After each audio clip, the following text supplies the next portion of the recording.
Right, okay. I didn't have my mic plugged in. That's good. Okay, that's you're hearing me, so that's good news. We have an ad break in 4 minutes. Apparently, I'm going to leave this on so I can keep an eye on what's going down, and hopefully, if there's anybody that joins, we can chat. So,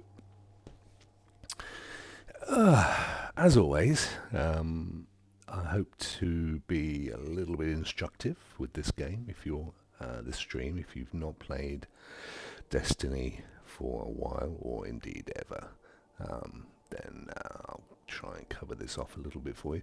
As you'll see, these are my three main characters: the Warlock, the Titan, and the Hunter. All three of them are at a pretty good level. I'm quite pleased with where I've got these three guys to over the last couple of weeks since the final shape launched.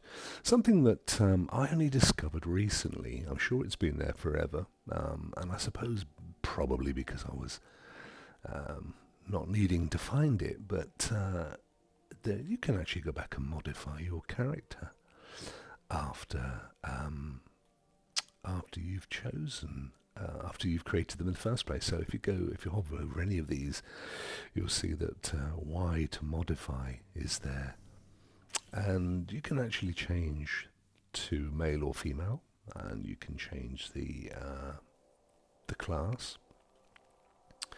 Actually, I don't think you can change the class. That's a point. I'm stuck with whatever this robotic thing is. I forget the names of the individual character classes, human being one, and exos something or another.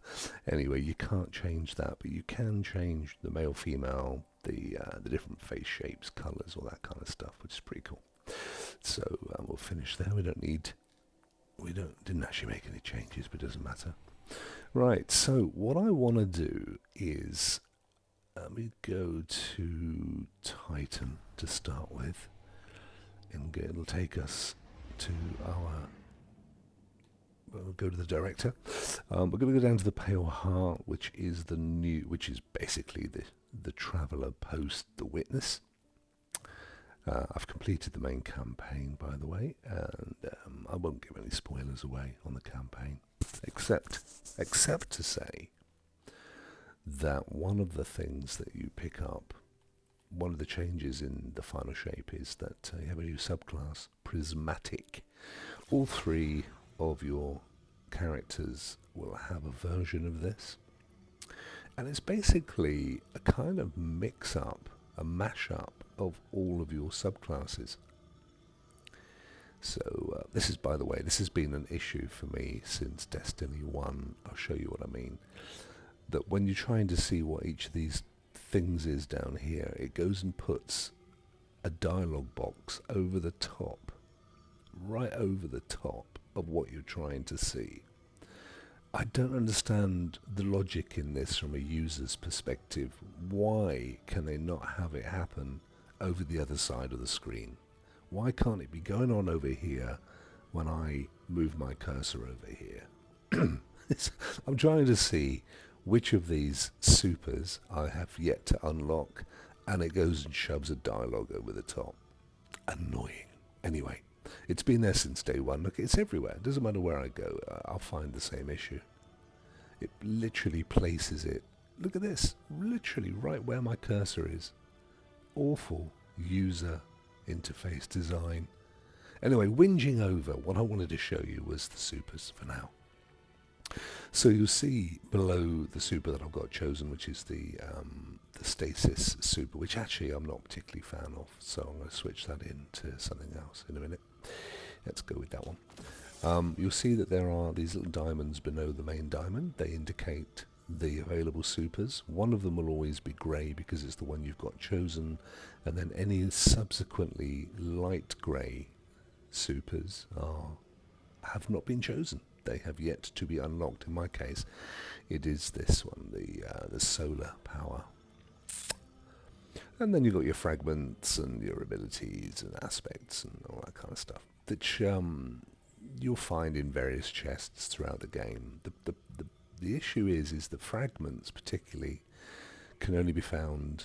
I mean, you'll get a few of them through the main campaigns, and but a lot of them are hidden away in hidden chests, which you can see, I believe. I don't think they're not secret. They're just hidden. I'll show you in a second. And that's something that actually I'll probably make a bit of a task today to go and do that. Your abilities, a lot of these will be unlocked for you if you run your first character through the campaign. And subsequent to that, I'll show you again how you can unlock all of them. Right, so anyway, having given you that little bit of old preamble, let's get down to the Pale Heart, and I will show you how you can unlock the remainder of the key elements, basically the supers and the grenades. Oops, sorry, I was looking at the screen and I completely missed the launch button. Anyway, let's get down there. I'm going to have a sip of coffee if my microphone doesn't get stuck on the mug. It's 6 AM where I am, so if you are joining me, I have no idea how many people. Typically, I don't expect a huge amount on Twitch. I tend to use this, well, because I play a lot on my Shield Pro, and Shield Pro out the box only has an option to stream to Twitch, and I actually do have a ROG Ally attached, and I could stream via OBS to YouTube, but it's such a lot of old faff. Right, what I want to show you guys around this, which is the Pale Heart HQ. It's essentially the old tower from Destiny 1. Oh my god, I miss Destiny 1 so much. Old Master Raoul used to stand over here in his little kiosk, and he would decipher your engrams, and each of these was a pillar, not just a tree, with a vault on each one. And then over here was the gunsmith. If I remember rightly, the gunsmith wasn't there from day one, but I probably don't remember rightly. But he was over here, or she was over here. That was their little place. Ah, the good old days. Anyway, what I want to show you is, on this, in this area, you'll find six adventures. Who are their home part 1 and home part 2. Queen's part 1 and Queen's part 2. There we go. And so that's 4. And then up here we have the Hollow part 1 and the Hollow part 2. Now you'll see under this one it says rewards, and that's actually the super that I'm missing. Yay! I believe that's good. No, it's not because I'm looking for solar. Yeah, it may not be. But essentially, this is where you unlock your supers and remaining grenades and stuff. I think that's what we're looking for. I can't actually interrogate it to find out, sadly. But I have done all the others. You'll have seen as we wandered around that none of these have rewards under them. Annoyingly, because for the last few days I've been desperately trying to find out how to unlock the remaining grenades and the remaining supers. Annoyingly, and there's very little evidence, there's very little documentation out there. I mean, there are videos, but I used AI and Google to help me, and it kept sending me to Reddit, where Reddit just said, yeah, you just need to do the Ascent again, which is one of the main missions in the campaign. I'll show you. Or you need to run all of these 6, which, you know, is fair enough. This is the Ascent here. You can do the Ascent. You can do all. These are all the key campaign missions, and you can run these at any time you want to. Post completion of the campaign, there's only really a couple of reasons to run these, because I don't think they even give you XP. They certainly don't progress your character. What you will want to do these for is either, it says hold L, LT for to view challenges. So the cooperative focus missions. So you can play these as normal missions, or you can play them as cooperative focus missions. They're like super hard. I mean, like your worst nightmare nightfalls. They're really tough. You have to play them with at least one other player. I mean, truthfully, you need a full fire team. And they are skewed towards, they change the mechanics so that you need the other fire team members. For example, in the Ascent, when you're in the frozen areas of the map, you get this kind of blight that took me back to the old Skolas days of Destiny 1, where you've only got so many seconds, I think it's about a minute, to transfer this blight to someone else. So you have to be constantly communicating, say, quick, I'm down to 6, and then somebody comes up and just basically takes it from you. And then they've got the 60-second countdown. So not only are you having to take out pretty heavy, high-level enemies. 2005, bearing in mind I'm 2002 now, my power cap, so I haven't done this since I was in the 19s, so it may be a little easier. And in fact, I'm going to try and do one today. I need to do one to progress, to get my journey up to level 7. That's all I've got. All I need to do now. I've got one task left, which is indeed to do a final shape cooperative focus campaign. So I've got no choice. I have to do it. And there's other things like, for example, you can only be revived once, or you can only revive somebody once. So it's a tough ask. You do get rewarded if you're going and do them. You can do them every week, as you can see here. You get a pinnacle deep sight weapon. That's going to be a really high level. Ascendant shards and ghost reputation stuff. So I mean, it's worth doing, especially if you're keen on getting your character levels up as high as you can. Or you can just do them for fun, and you can choose the normal version and run them solo again, do them again for old time's sake, or maybe because you've missed on some hidden chests or something along the way. These little shapes here that look like sort of a roundabout, I guess, although they're square on a map, they are actually hidden chests. I believe that these are how you find fragments for your class. So 1, 2, 3, 4, 5, 6, 7. Now they're not too difficult to find.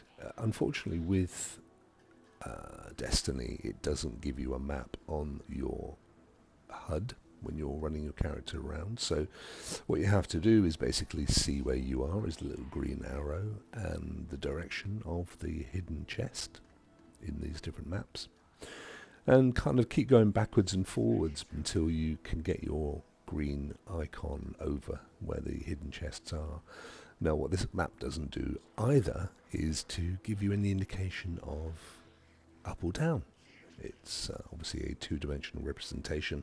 There's no indication of height, so some of these could be at the very top of a cliff, or they could be deeply buried beneath you, and you'd have to find an entrance to get to them. So these ones here, and you can tell this is the plain area, the main area, and then once you're into this kind of territory, you are certainly up or down, because this is going to be a border to the main map. They're fun to get though, and worth doing. I found a couple, and then I did find that some of them said, oh, you can't unlock it because you don't have something. I can't remember what it was that it said I didn't have, but it'll be a resource of some level. So you may need to run a few public events or missions or all that kind of stuff in order to unlock those. We'll have a look at that. So, key thing is, we have ascertained that I have yet to run this mission on this character. My main character, or at least the character that I ran the main campaign on, was my hunter. And that one has all of its supers unlocked. If at any time, by the way, you want to switch to one of your other characters, you don't need to quit the game, just come down to gameplay and change character. Which we'll do. We'll switch this one to Warlock, which was my other alternative character. We'll go to Warlock. And we'll go back down to Pale Heart again, and we'll have a look and see which of those maps I have not run. Missions. Adventures. Let's get this correct. Which of those adventures I haven't actually run for that character, so that I know what I have to do. But the thing is, I didn't realise, I think I interrupted myself, I didn't realise that I was under the impression that you have to run them all multiple times to unlock all the supers, but it isn't the case. There are 6, and there are 6 supers and grenades, so once you've unlocked the key ones in the campaign, if you have any left, then technically you need to run these adventures. Just be aware that they are there forever, which is really annoying. Whenever you come down to the old tower, you hear that constant do-do-do-do-do-do-do of the adventures telling you that they're there, even though you've done them already. Right, let's have a look. So that one I haven't, by the look of it, need to unlock that one and that one. That's cool. I think I've just got the 2. Let's have a look. That I need to unlock. That one is unlocked. Oh, actually, these are... Oh, there you go. The Storm Trance. So that... See, I can't tell from that little icon, because I think it's the same. Let's look at that little icon there, under rewards. Hello, Neil. Good morning to you, my friend. Good morning. Thank you for joining. Do you know what? You are... You're such a dear viewer. I can always guarantee you to pop in if you see someone's on. Thank you so much, my friend. So I'm doing a little bit of a Destiny tutorial, Neil. There we go. So this indicates the solar. I think it was the solar that hasn't been unlocked. Or at least... No, that solar's been unlocked. So it's... I fear that is just likely to be a grenade. Anyway, Queen's Part 2 obviously hasn't been done on this character. Let's go and have a look on the home missions. Yeah, all my battery saver's on, so there will come a point soon when I might have to put my phone on. Right, good. So I didn't realise, that I'd done the home with my Warlock home adventure. So, just to recap, if you hover over these adventures and you have done them, you will not see any rewards. There is no value in doing them again. In fact, they're a bit of a pain. And this one shows that I have a reward, which means that I haven't run it through once with this character. And both of these as well indicate that I haven't done the hollow with this character. So I know that I have 3 rewards to be unlocked, and those rewards, one of them will be the super that is yet to be unlocked, the Storm Trance, which is actually the one I really want for this character. Plus, let's have a look at these. It doesn't give you an indication. These flipping boxes that Destiny, get that. Bungie, stop doing it, mate. You've been doing this for 10 years, slapping boxes over the top that I'm trying to look at things. It doesn't give you any real indication. Ah, there you go, there's one. There you go. So we know that is one that has yet to be unlocked. These have all been unlocked. These have all been unlocked. So that's interesting. It indicates these have all been unlocked. I don't think there's anything else. There's a couple of these. There's one there that needs to be unlocked. So my guess is that lightning surge, that grenade, and that super are the 3 items or the 3 aspects that doing these are going to unlock. Now, luckily, the hollow is one of the easiest adventures. Home is a bit of a pain.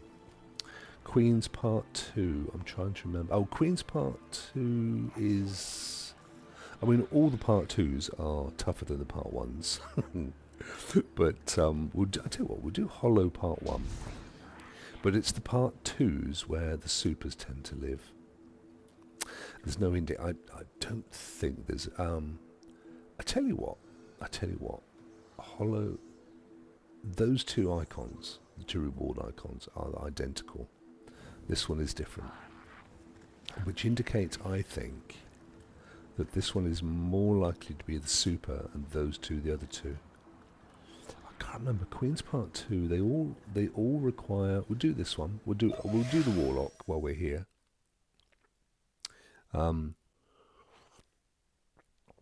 Queen's requires an interesting mechanic. It's a unique mechanic that's not found in the other adventures, wherein you have to use a sword to deflect incoming attacks, to hit an icon. Hello, fellas.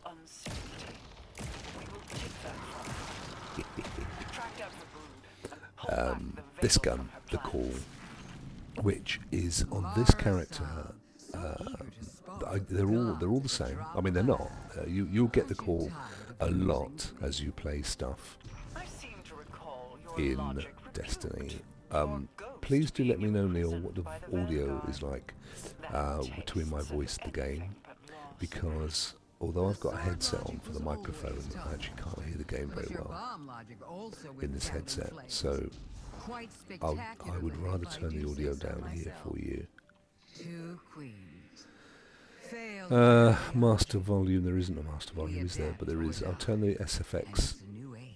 I'll turn everything down and turn that up to 2. What was I saying? Oh yes, this gun, this sidearm.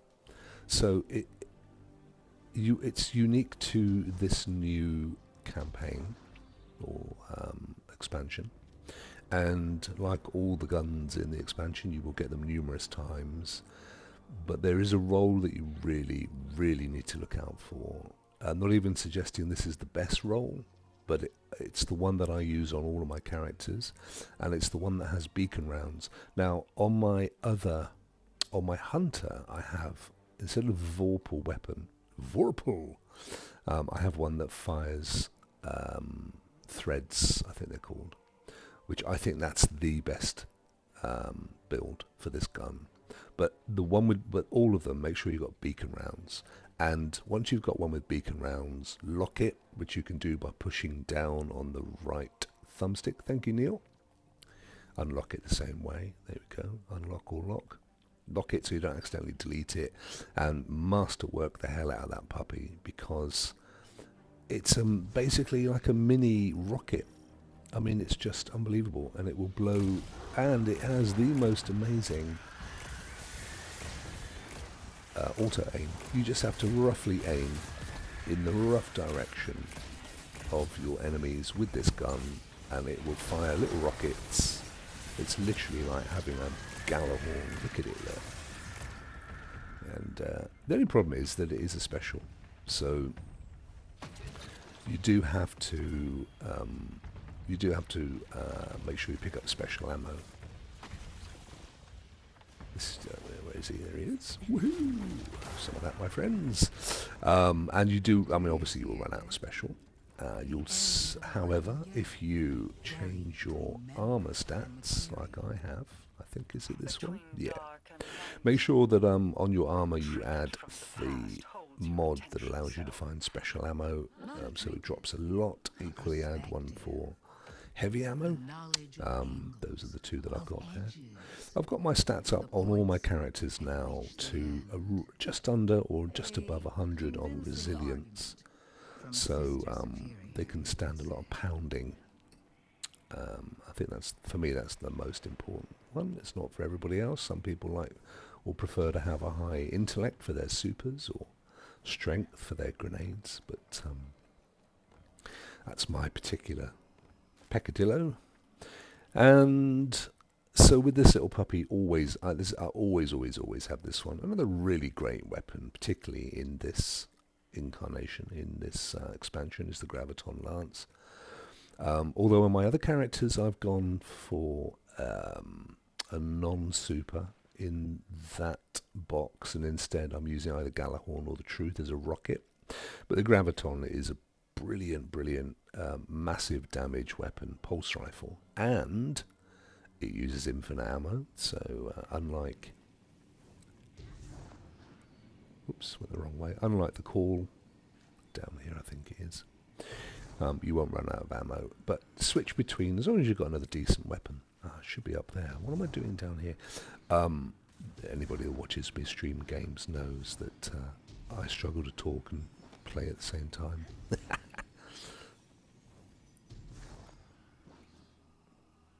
Right.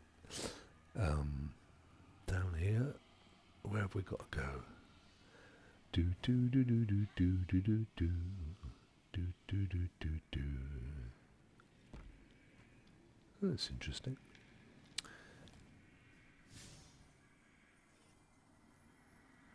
I've done this so many times. Why am I struggling to find where I need to go?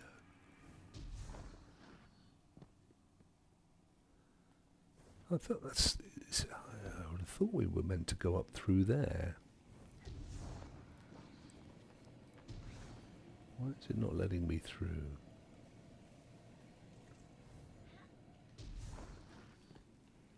It's not down here, I don't think. Well, don't think it is. No, it's very much a dead end. Oh, who's that? Ah, yeah, here we go. We have to go up this way.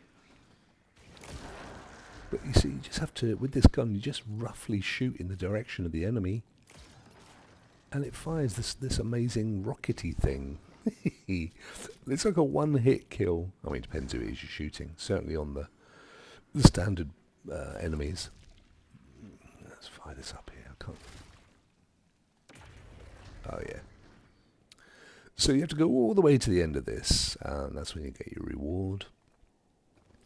I mean, you don't need to unlock all the supers and stuff. Right, you watch this. I'm just roughly shooting in the direction of these enemies. You see how this gun just eats them. I love it. I've got mine set up to all my not threads weapons. That's what this is, I think. Dark light weapons to reload really fast, so that helps. You don't need. You used to in the olden versions of Destiny, up until this expansion.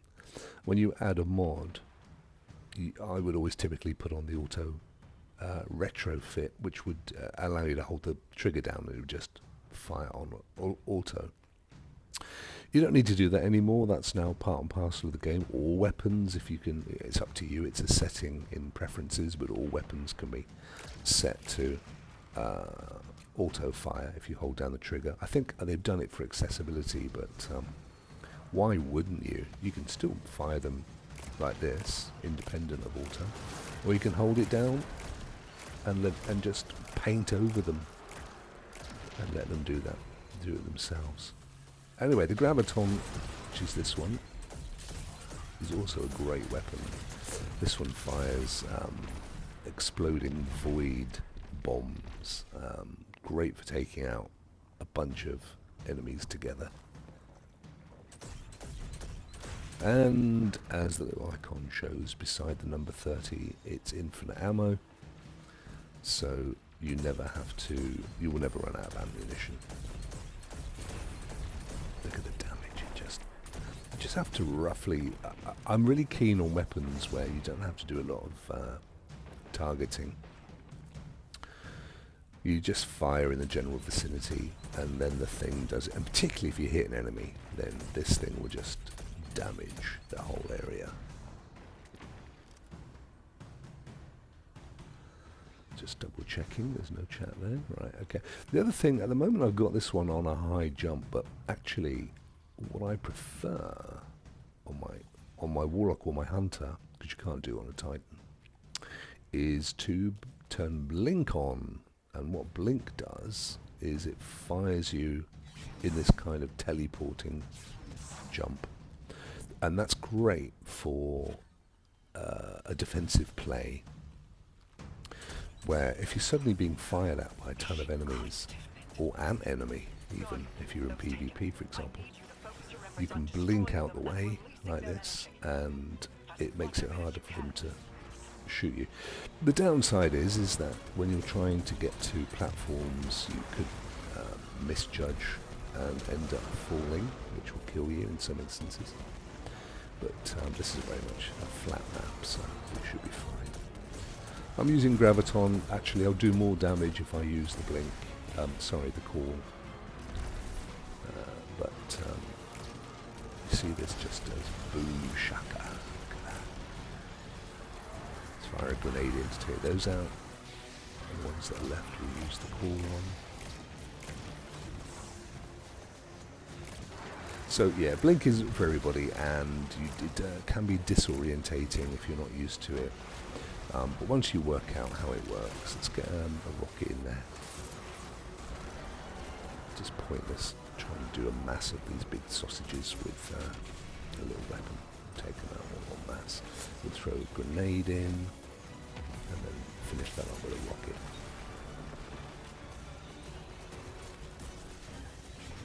Okay, a few here we need to take out. The other thing about the Warlock is it has this health rift. You don't have to use it as health, actually, but I do. Okay, so we've gone into dark mode, so we have to be quick, I think. I'm not sure. This is where this blink's going to be a problem, actually. We need to... Yeah, okay, we're going to die at that point. Let me get it back to a... Let me see that one. We'll do that again. Okay, so... These platforms are invisible until you do what we've just done, which is kill these enemies.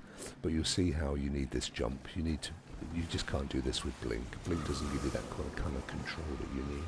I think we're supposed to be headed up here. Whoa, whoa, whoa. There we go. Yeah, so you need these higher jumps. But the reason I prefer blink is because with the Warlock and the Titan, when you're jumping, yes, you've got to have special ammo now. When you're jumping, you're in the air for so long, you're an easy target, whereas with Blink and on the Hunter you have short jumps. So you can, you're not in the air as long as a Warlock and a Titan. See how long you're in the air here, floating about the place. You can kill it. I mean, when you're up there, you can hit the X and that'll drop you down, or one of the buttons, depending which controller you're using. But you still float about for a bit, and I prefer to... There you go, we found some special, thanks to that mod. I like to get around quickly. I don't like to make myself a target. Where are we going? Is it up? Yeah, I remember now. We've got some bosses to take care of in here. I think we're fairly near the end of this adventure. They're quite extensive, these little things. Actually, I'll switch back to Blink now, because this is... There's nowhere to jump. We don't need to jump anywhere on here. We'll throw a grenade in and get rid of those. Tidy those up.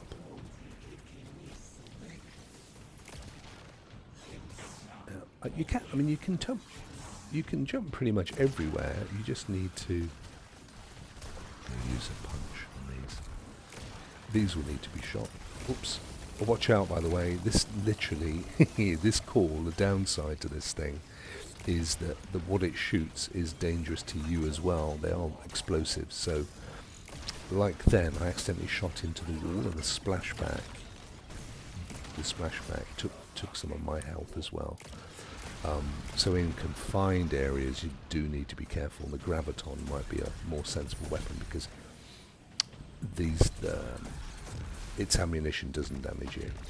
You can't be damaged. If I shoot this down here, it's not affecting me at all. The other one will. So yeah, you have to just be a little bit careful.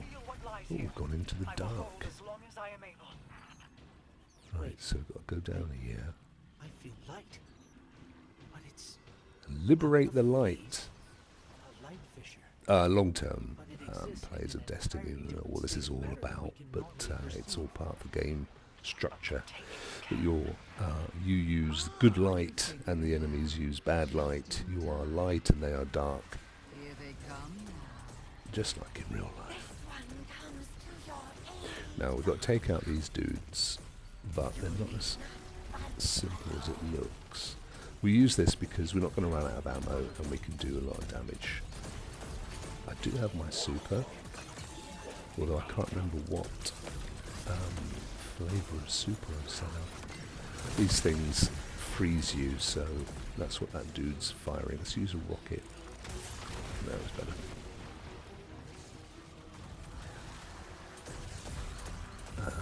There'll be a couple of those yellow fellas. And then there's a big old boss. I'm trying to remember how it works. So I've gone into the dark again, so we need to liberate. But we've still got some enemies around, so let's take care of those first. Oh, that's right, that one with the thing over its head's actually there to help us. Dudes. Relentless dudes. These things are spawned by a warlock. I always think these warlocks are female. I mean, as far as I'm aware, and I may be wrong here, and there might be a him, them kind of thing, but that kind of didn't exist when Destiny came out. I've always believed that a warlock is a male witch. That's what I've always believed. And yet in this, the warlocks definitely have female voices and scream at you. So I don't know why those aren't called witches. See, we can just constantly use this without having to worry about ammo. Oh, I just somehow got Siri. Alright, thank you. Yeah, go away. Yes, so they're normally spawned from a warlock. And the only warlock that's here is on our side, so not sure what's going on. Whoops, I forgot I got blink on. Let's try that again. And liberate the light. There we go. Should have liberated all the light. Don't think we have to do that more than once, twice. There we go. There's these dudes now that we need to watch out for. These big fellas. Bigger versions of the ones that we had to deal with just now. And take a lot more taking down. What I'm looking for, if I can make it there in time, oops, is somewhere in the map. This is where Blink is really good, because you can just jump out of the way of everything. Where we came up, here, yeah, this is the one. This is a good tactic that I found. I've run this adventure now a few times. And what I found is what you want to do is get them to chase you and then jump down in the hole, and they don't come down there, but you can use this like a little barrier and shoot up at them. It takes a little while, but it does work really well. And again, the call is doing amazing damage, but relies on us finding special. And if we're just shooting one enemy all the time, they're not going to drop anything until they die, which is why you want to make sure that you have weapons on you, decent weapons that will use infinite ammo. Let's use a rocket on that mother. And again, rockets require heavy ammo, so you're limited to how many times you can use them. They're coming at us. This is a super that I don't use very often. Whoa, whoa, get down, get down, get down, get down, get down. Your health's going, your health's going. So, you see, they won't come there. They will come up to the edge and look over. Whoops. Oops. They're like that, and they will fire at you, but you do have the ability to get out of the way. This is where Blink shows its limitations. But you see, it's manageable damage, and you can. He's a tormentor. We can get his health right down before we run out of ammo. That thing that he fires, it's missing us down here. I mean, it's doing a little bit of splash damage, but not a great deal. And when our bar gets down to the red, and that's the bar at the top, the health bar, that's when you need to.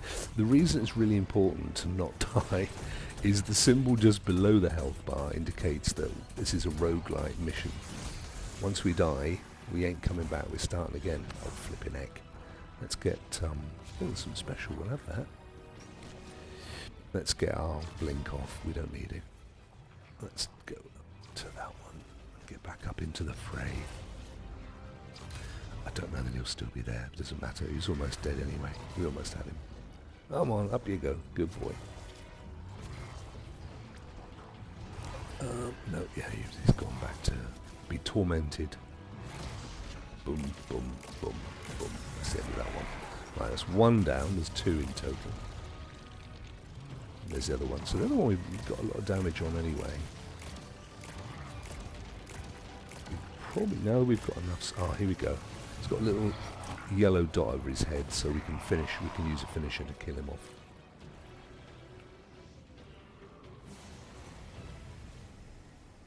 I think that's it. I don't think there's anything more to this mission. We survived. We unfortunately have to go through a whole load of old bilge. Take in the view, it's very pretty. You're welcome. And thank you for not interfering as much as you could have. I always use this bit of time as well, just to have a little look at my characters, see if we picked up any. Oh, we did. We got ourselves a little prime engram. That's cool. You can save your love for later when all of Could this do with a comes 92 back around. helmet. If you're so See, that's the 94 gloves. Well, we could upgrade that one to 92, and that one. So there's a couple of elements of armour that we could do with a 92.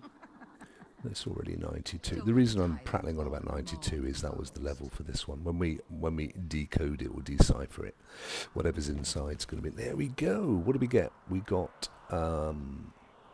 We didn't get a super, sadly. That's a bit annoying. We didn't unlock that super, so that's going to be one of the other two. But we did get ourselves. So let's see, one of these unlocked. That one. That was the one that was locked. So we've at least filled in that part of the puzzle. So these have now been all unlocked for this character. We still have. Or was it this? Actually, it was. It looks like it was this and this. That's unlocked. No, there it is. It's that's that one. It's yet to be unlocked. Okay. So we still have the super. And we still have the aspect, which is hidden behind this poxy-ass dialogue box. There it is. Get the stuffed out of here box. So those are the two that we've yet to unlock, which is home, I think. Is it home that we haven't done? No, we've done home. What did we just do? What did we just do? We did Queen's Part 2, didn't we? Yes, that's right. So that was that one. Right, okay. So then we have these two. Hollow. My guess is Hollow Part 1 is the... is this. And Hollow Part 2 will be this. I actually quite like the Hollow. It's not too difficult. We'll do that next. See if we've got anything in the ghost. No, we literally got nothing other than that for doing that.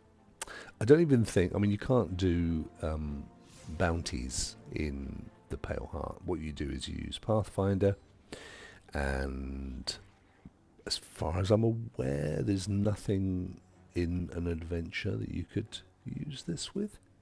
Because most of these will say things like, in the blooming area, do this, or in the whatever. Travel to the impasse. So when you're doing adventures and stuff, you can reset these, by the way. They only cost 30,000 glimmer. And then you can do the whole thing again. I don't know how many times. I'm going to reset mine. I don't know how many times You can reset it. Claim and not person. Claims don't know. It doesn't say, does it? In the Pale Heart, defeat Lucent Hive. So that I think these might work. Anyway, let's go and do a holo with Mathix or Mathix or Mathrix, whatever his name is. We use the same character. We may as well finish these off. Doobie-doo. This is a fairly straightforward first mission. We basically just have to guard something while we're waiting for Ghost to interrogate the data. Mithrax.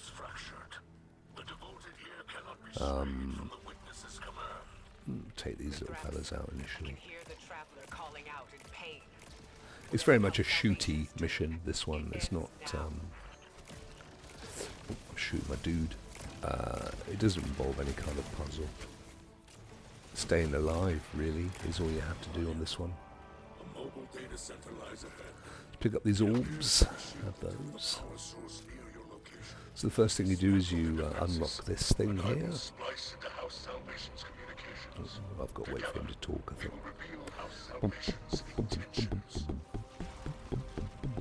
Just debating whether to switch up to Blink. Yeah, cool. I like Blink. Do. There we go. And activate. I have this feeling that they're going to nerf the core.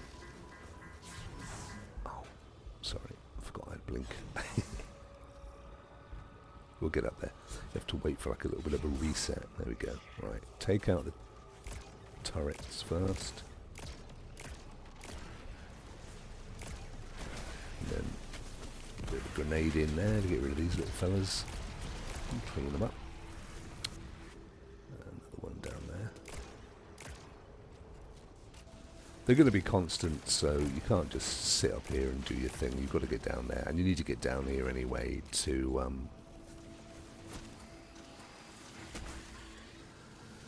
activate, get Ghost to activate the device and start the whole thing off, which we will do.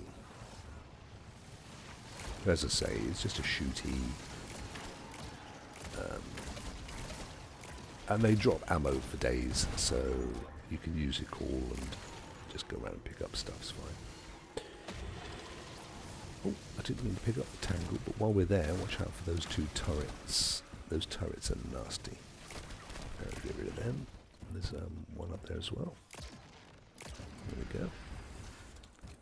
Little nasty sausages. And we'll pick up, we don't need that heavy actually, because we do, we've used it already. Oh, that's okay.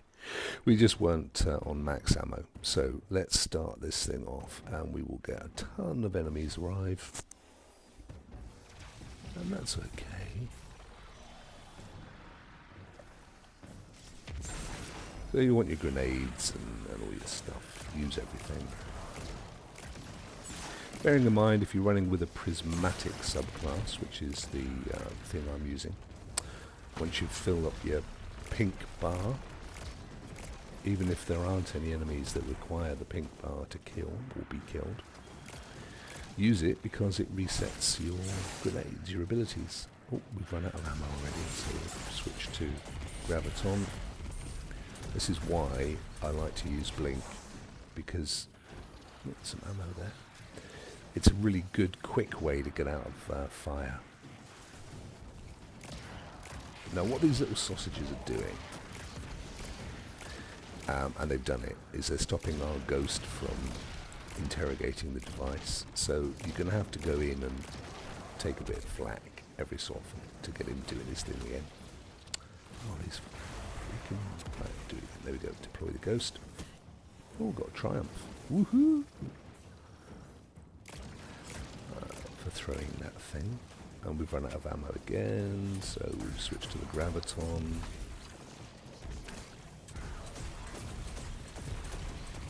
And remember, full auto. Have it set up on your preferences. Leave it there all the time. Let it do its thing. paint over the enemies. Paint over them. You don't have to aim. You don't even need to look down sights. Just turn it on and paint. Paint the screen. And Graviton will, once they die, they explode, so it's great for... He just needs finishing, so we'll let him do his thing. We haven't even needed to use our health rift either. Oh, Ghost's connection is broken, so we'll need to get in and do that. Let's get back to the call. Let's see, just jump out of the way, it's brilliant. Oh, here we go, we'll do some massive damage now. I love this gun. It's it's slow, it's not, but you don't need it. It does so much damage. Oh, look, we've unlocked a little Pathfinder stage, so it was worth resetting that one before we came in.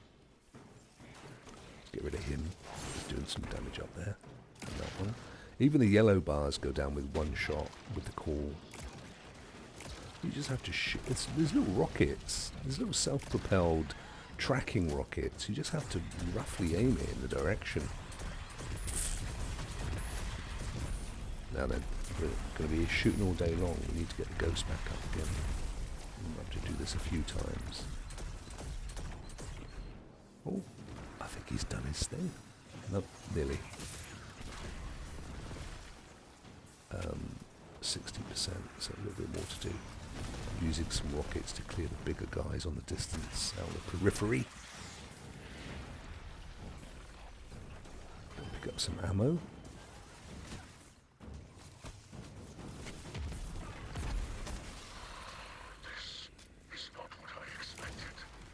Well, I think we've done it. And I don't, from memory, I can't remember. I don't think there's much more to this adventure, so we should get our reward. The one I'm really keen on getting is the super. It appears they're mapping that Doobie flow doobie doop. through the traveler, looking for Doobie doobie vulnerable doop. points. But either of those two that we need will be useful. Let's move.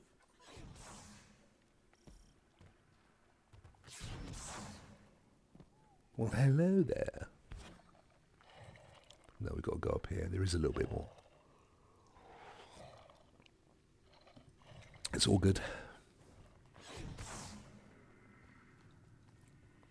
Might have to switch back from our blink.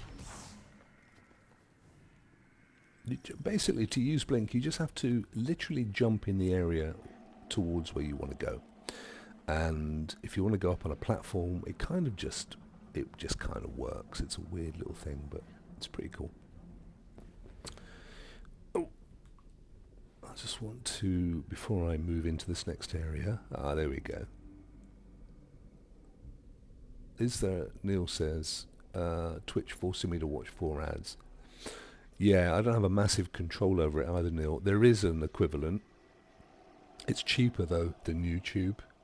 As you know, YouTube is about £12 for an individual and about 20 quid for a family. And the Twitch equivalent is about 5 quid a month or something, I think. I know it wasn't hugely expensive. Well, I mean, you know, it's all relative, isn't it? But yeah, I agree, it's annoying. You don't have a lot of choice either. Blame the Americans, mate. And just fire at these puppies. You don't even need to do that. There's no great advantage to taking these out.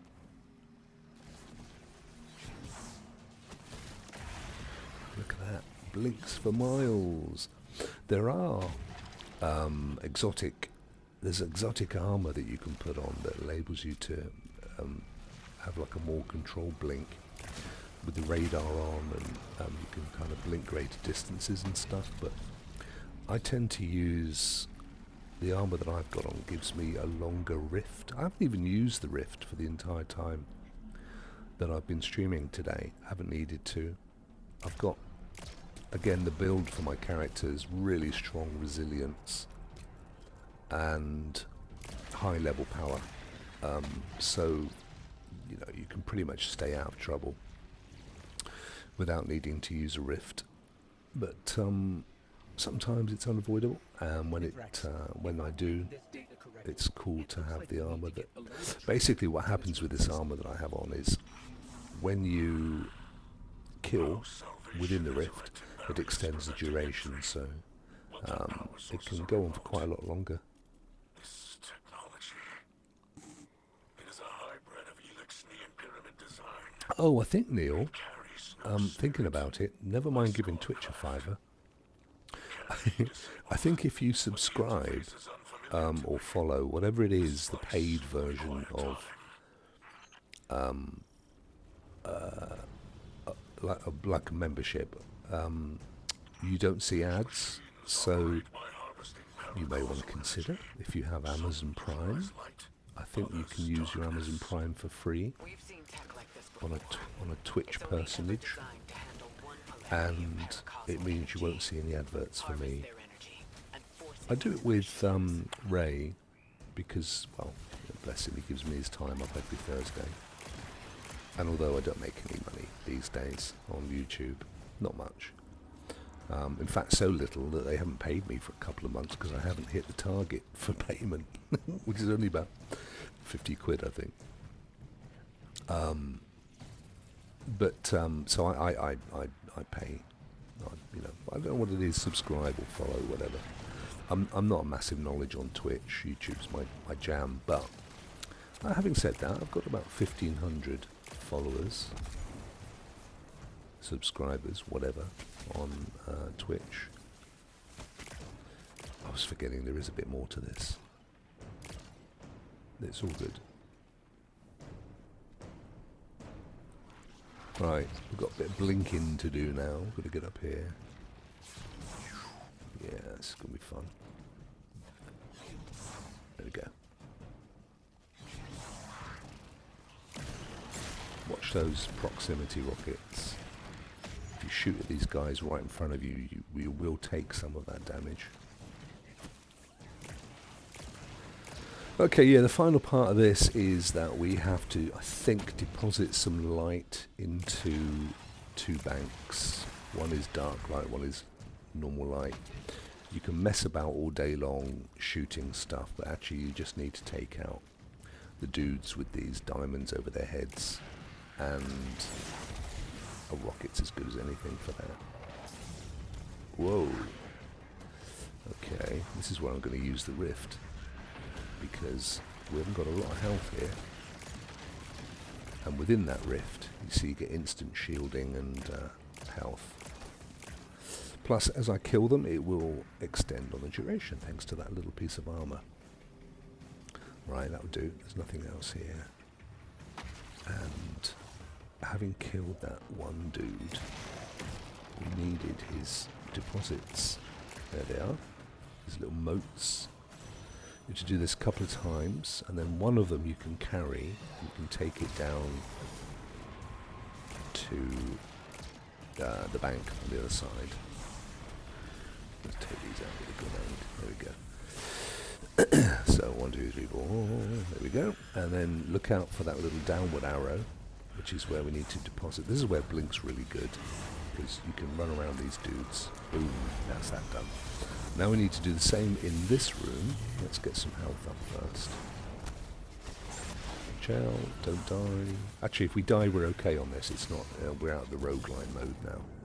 But I am going to blink all the way up here, and I'm going to use my rift to get some shield up. There we go. Now, we'll paint these puppies. Get rid of the ones that are attached and giving them all a shield. There you go. See, again, if you've got the right weapons, you don't even need to be looking too much at what you're shooting. We managed to clear that room without having to worry too much about what was going on, with a little bit of a rift and the right weaponry. Right, let's get those. These are the ones we need, these dark ones. And we need another boss. There's that one to oblige us. Oh, he moved out of the way of my rocket. There's 2 of them now, so that's good news. We should only need one more. Here we go. There we are. And we have to run. Let's blink out. Don't jump on that. We have to run to the other deposit, the other bank, and dump it in there. Blink out the way of these dudes. And then that will, I think it brings up a boss. That's pretty much the job anyway. Get out of it. The barriers are down. Now is our chance. Yeah, that was it. That is the end, I believe. So this is where we should get our reward. Oh no, we've got to defeat the dude. That's right. Now, I kept my super down there on purpose, just in case. Temptation to use your super when you've got a lot of enemies, but if you know you've got a boss coming in, it takes so long to generate the super. Got to go through here. Pick up this special for our call. Oops. Oops. Oh no.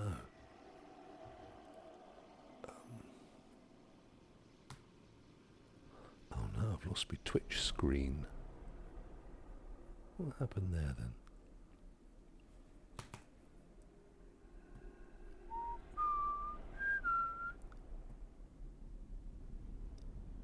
Apologies while I get back to the chat. Stream manager. I find Twitch overly complicated and frustrating at the best of times. BRB, no worries, brother. Right, let's get that boss killed off. Oh yeah, he's a bit further on. Or she. I don't know what their gender is.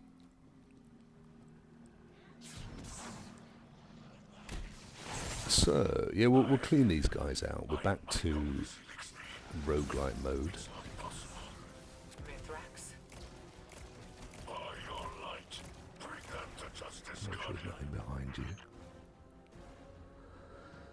Pick up the special and look for the boss. So we do damage on this boss, as is the case with most bosses in Destiny.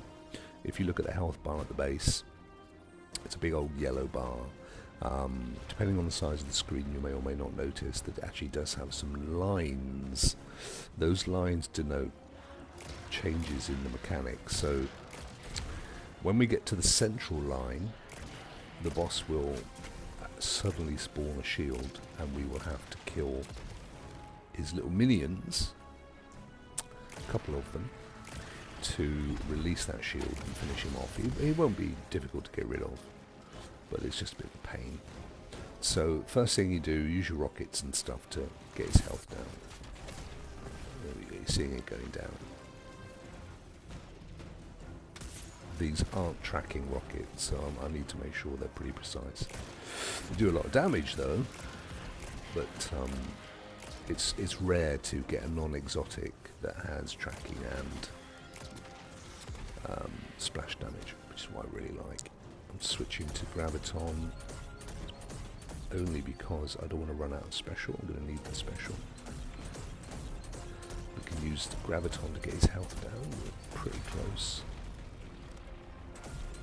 Get his little shield up. In fact, throw a grenade in on it. That should do some damage. And no, well, he's almost there.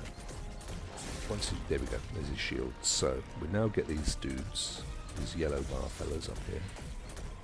Got a load of map. We don't need to be in there taking damage. We can do a lot of it from afar. If you've got even the call will do decent distance damage.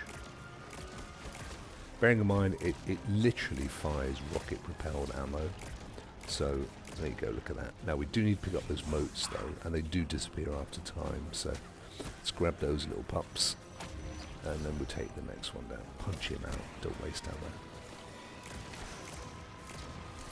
These dark bubbles do damage though, so watch out. Okay. That look good.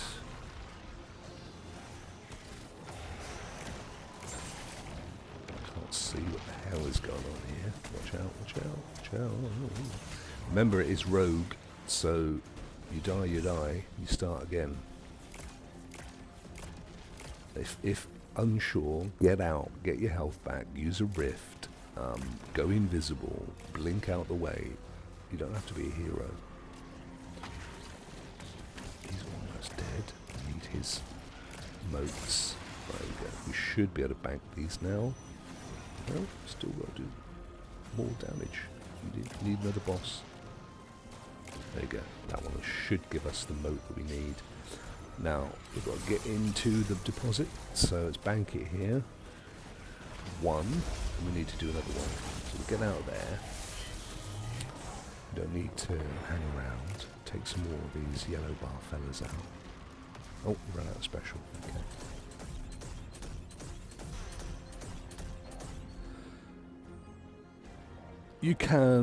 We still won't be able to do the boss, so, and we can tell that because the health bar of the boss below us has got that big thick white line which indicates his shield.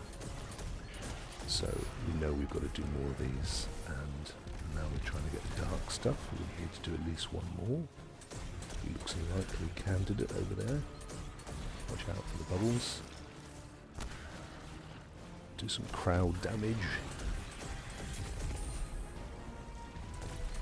Oh, there's one. Excellent. Just where I need you. Let's get a rocket out for this one. Come on, come the other side of that rock, because if I fire at you, it's going to miss. Also remember with the rocks, with rockets, if you're in the area of damage, you will be dided. Okay, we need to do another one. Do. That one. Come here, puppy.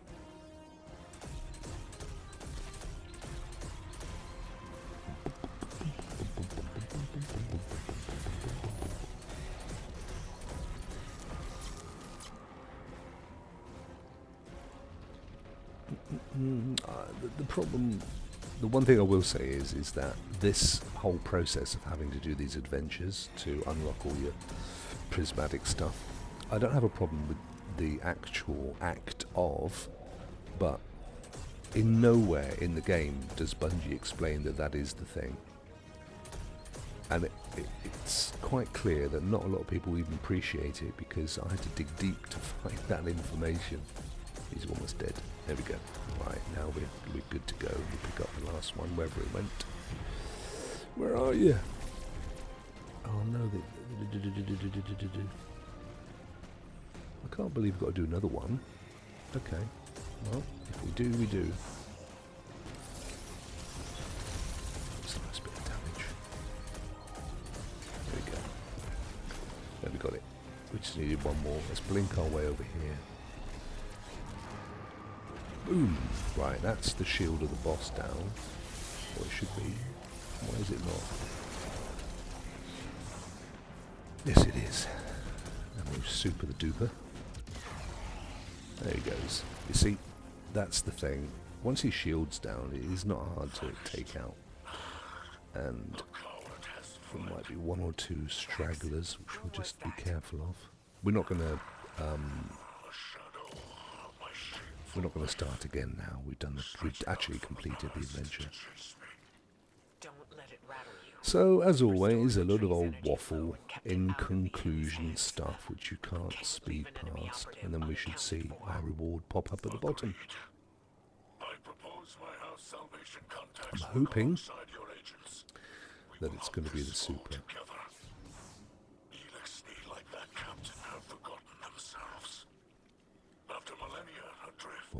Boom, boom. If it's not, I'm baffled, and this entire video has been a waste.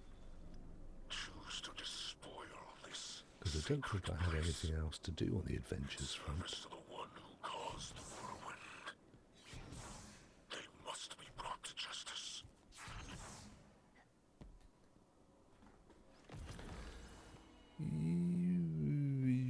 I don't know that it did, you know. That almost certainly still not. It was this, because I saw it come up over here. It's that one there.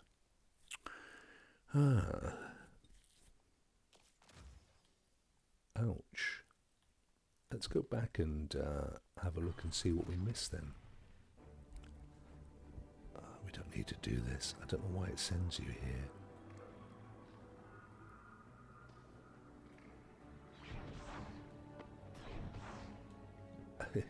it does take a while to get your orientation.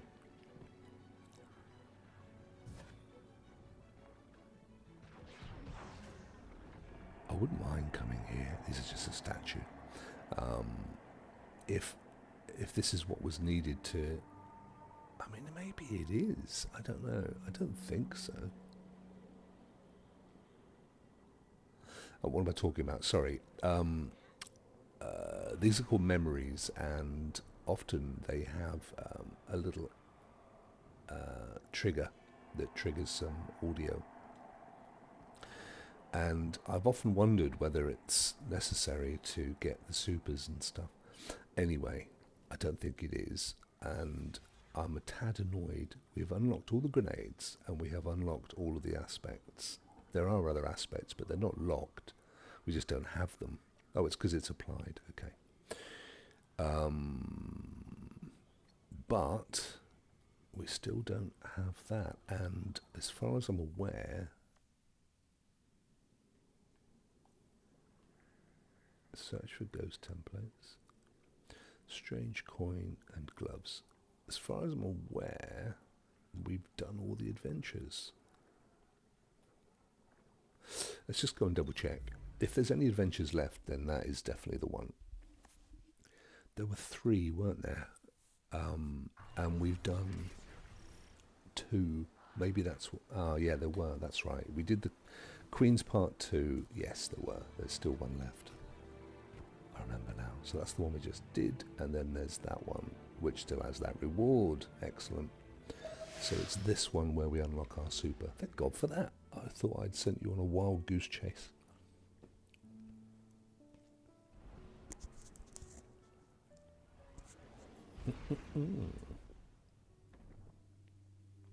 Subscribe. Yeah, so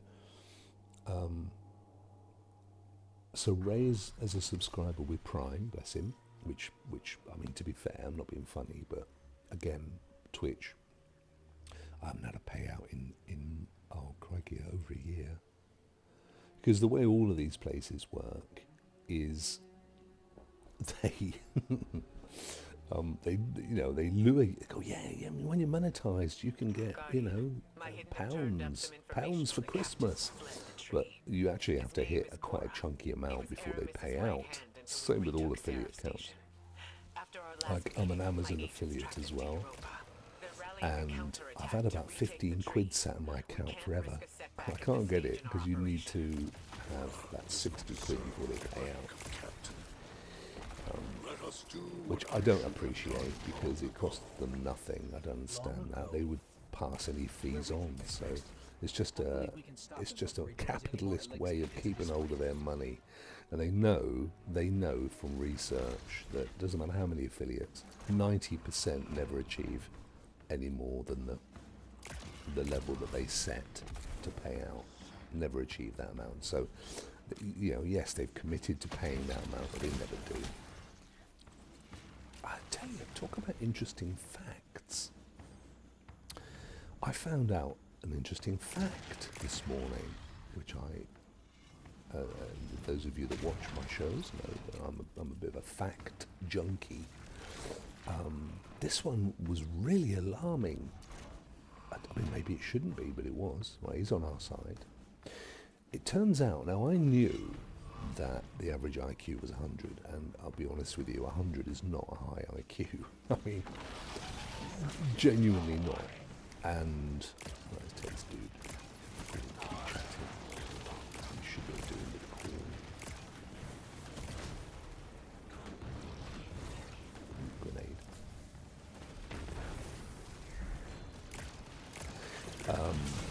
And by average, I mean 50% of the population have an IQ of 100 or less, and that is not brilliant, sadly. What is an IQ? Can you, well, it's both your innate genetic ability to reason and understand and problem solve, but you can also train your IQ as well, so to a degree you can improve your IQ with education and practice. But it turns out there is another facet to having a low IQ, and that is, and this really alarmed me. I don't know why, but it did.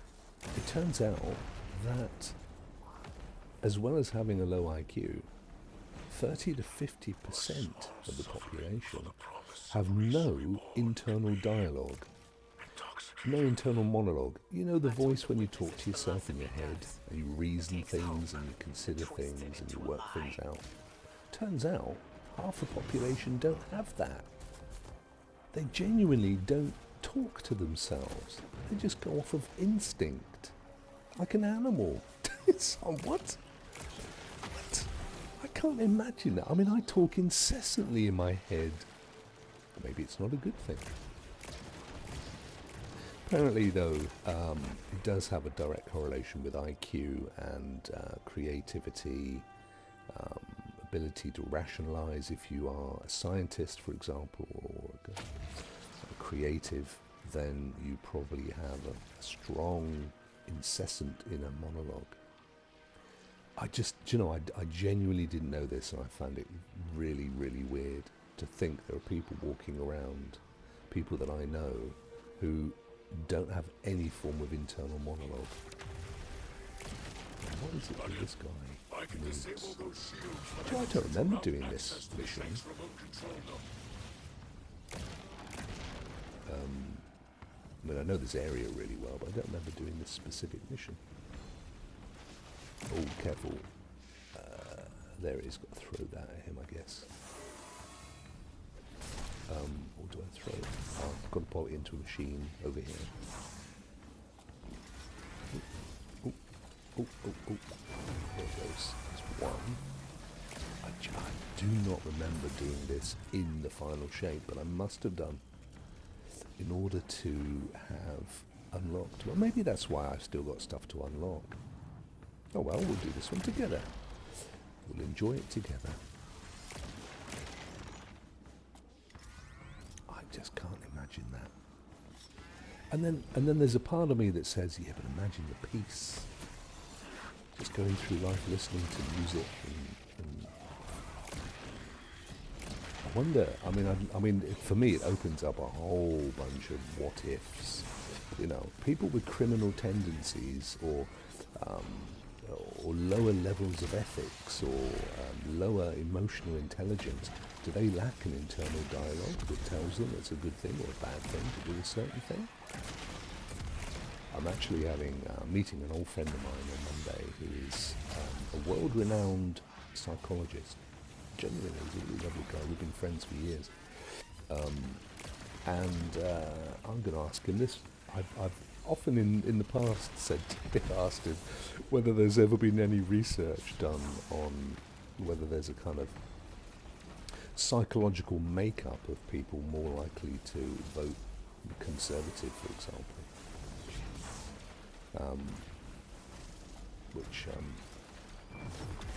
That kind of thing fascinates me, because I'm absolutely convinced. Whether it's nature or nurture, a lot of it is nurture. Why? Oh, they're on my side. That was a waste of ammo.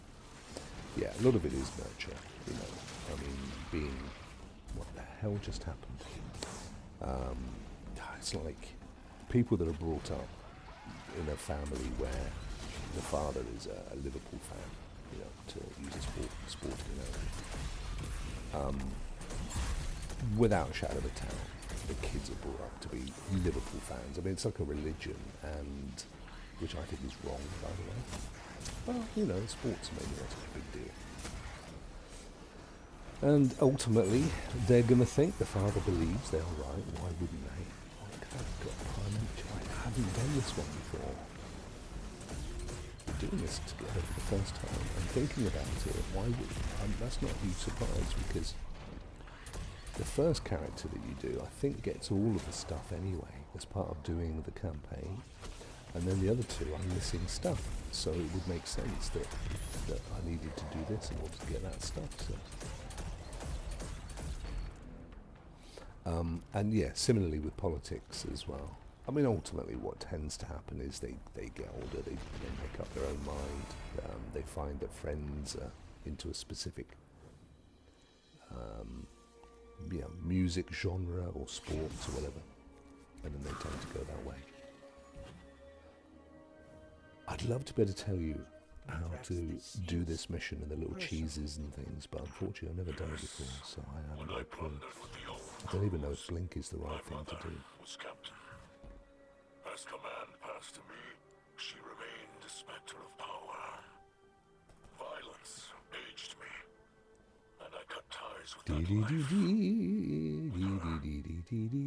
Silent years passed before I learned We have two people watching. I think one of them is Neil. I don't know who the other one is. Say hello. I'd love to say hello back. Killed by Cora from the House of Winter. And for him, I will redraw my blade. Looks like we have an advert coming up in 4 minutes. Sorry, Neil.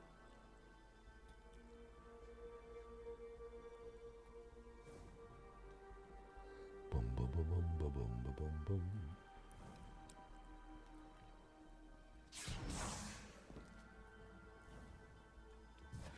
As I say, I think if you subscribe, as a subscriber, you don't see the adverts for my channel. I mean, you'll see them for other channels.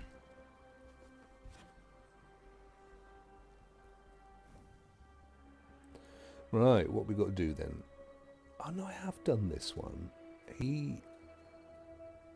Or have I? If I remember rightly, your man, Mithrax, has a little fiery shank. You have to follow this fiery shank and protect him along the way. When he gets to the other end, he blows up a door. That's right. I do remember. I just don't. I did it once for the hunter. I just don't remember what the conclusion of the thing is.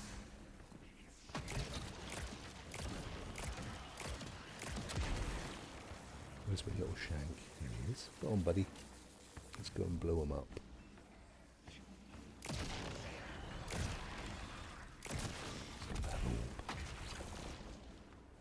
There he is. Come on, mate. What are you doing down there?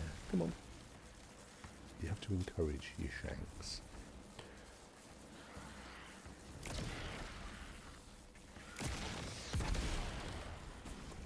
Oh, I picked up a flipping tangle. You know when you've been tangled.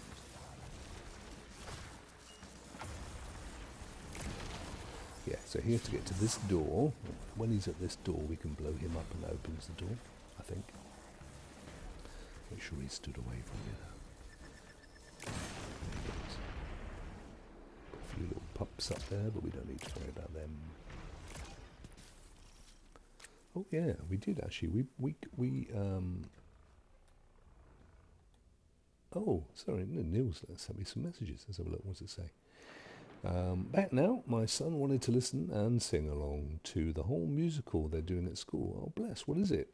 And to do all the actions. A pleasure to see the younger gen can still enjoy stuff not screen-related. Yeah, for sure, my friend. What's the musical? I love musicals. I'm a massive musicals fan. Oh, I'll tell you what, I didn't want to come in here just yet. I wanted to go and have a quick look and see the Pathfinder that we have unlocked. Where is it? Oh, we're in a different place. I should still be able to go there. Yeah, we go up here. And we're looking for anything with a green... There it is. Defeat combatants with strand weapons. That's our sidearm. What else we got here then? In the Pale Heart. No. Got travel to somewhere. Chests we can't do. Lost City we can't do. Lucent Hive. There aren't any in this, I don't think. So those two are... Yeah, that one's a place. That one we could do, but we won't come up against the enemies. And then any of the others that we do will, like that one, we can't unlock until we connect it to the previous one. So that's all good. That's all good. Chat paused due to scrolling. Okay, The Greatest Showman one. It's a knockoff called The Greatest Show. I love The Greatest Showman. Do you know they're actually in the process at the moment of putting together a proper stage production, which is going to be, I think, next year. So it's going to be West End, Broadway, all that stuff. And I said, wow, way back when the film came out, I don't understand why they're not doing this as a stage production. It's made for it. Of course, it's complete fiction. If you ever look into the life of P.T. Barnum, not to suggest, by the way, that it wasn't a fascinating life. It genuinely is an immensely fascinating life. But the musical is very, very loosely based on the life of P.T. Barnum. Very loosely. Fascinating though, and I love the musical. I love it to bits. It's got to be one of my favourite musicals. I love Hamilton as well. I was a bit late to Hamilton, I have to say. My daughter was introduced me to Hamilton some time after it was first became a thing. But I love a bit of Hamilton. The Greatest Show.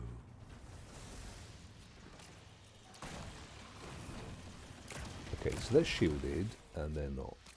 So we'll take those guys with our little rocket-powered sidearm. And the other thing I wanted to have a quick look at, hopefully we won't get destroyed doing this. Yeah, it's interesting, isn't it? You can actually, even though it's masterwork, as of I believe the final shape, but it may have been earlier to Destiny 2. I wasn't really paying attention with the last couple of DLCs. But you can go beyond masterwork, but it does cost a lot of resources. The Titan version of the core that I walk around with, I did actually take it to that level. And what the hell is this doing? Oh, got through it. So it's a much higher power level version of the gun. You can switch them around between characters. Just use the app or the Vault if you're masochistic. Yeah, I like Hugh Jackman, and you know the thing about him is he's Australian, isn't he? The thing about Jackman is you can tell he comes across as someone who is probably genuinely a nice guy in, you know, outside of being an actor, because as I'm sure you're aware, a lot of them aren't.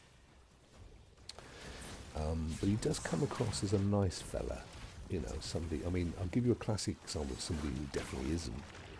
Equally, Antipode and Mel Gibson, he's a nasty piece of work. And Russell Crowe, and I believe, certainly with Russell Crowe, he comes across as I think it's difficult for an actor to completely cover their personality.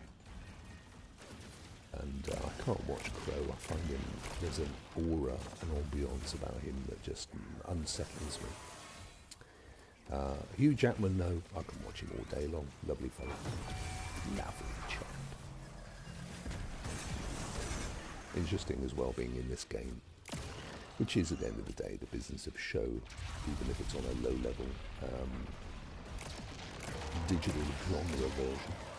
But it's interesting the amount of people that I've met who their on-screen persona doesn't match their off-screen persona. I'm putting that in the politest of ways.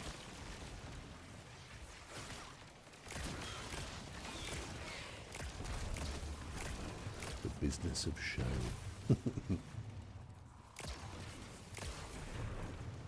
Talking of the business of show, I can't say a great deal about this yet, but I'm particularly keen on talking to you about this, Neil. I'm just going to give this the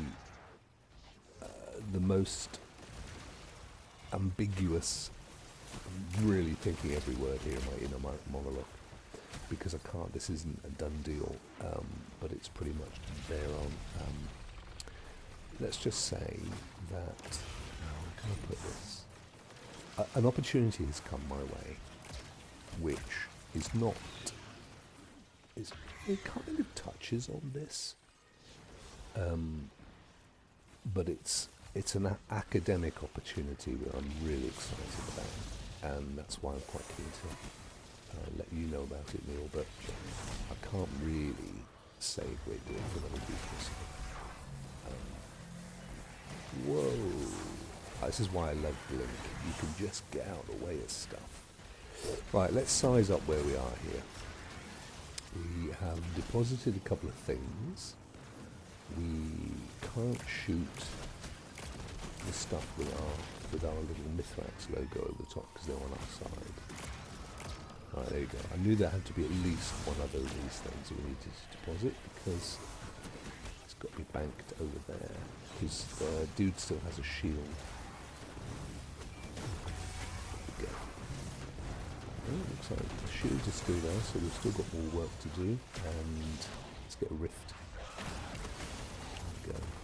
That's good. We haven't got any ammo, so over to the Graviton for a bit of infinite ammo. He should drop a dot, which he did. We've got enough shield, so we can just blink our way down there and grab that one. And then run! There we go. Dump it up there. Let's blink up to there. Whee! There it goes. Right. I can tell by the noise. Oh, everybody's gone. Must be something else. Mithrax is pointing us in this direction, so we must have a boss fight.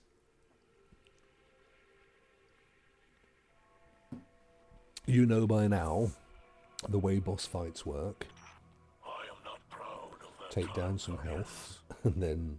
I have tried to move beyond it, but it seems our pasts are restless. Yeah, I'll private message you actually, Neil. I don't mind telling you, but I just don't want to say it publicly. I don't want to jinx it. It's a big thing for me. Youth is chaotic, but if we command that energy, mold Blink. it into something better, like you and I've done in the city. Right, let's size this up. They haven't seen us yet, but we have some dudes here. In the future. But for now, I think we can manage a Museum few captain. secrets These are from the enemies. past. They just haven't, there we go, they just haven't decided to do anything about it.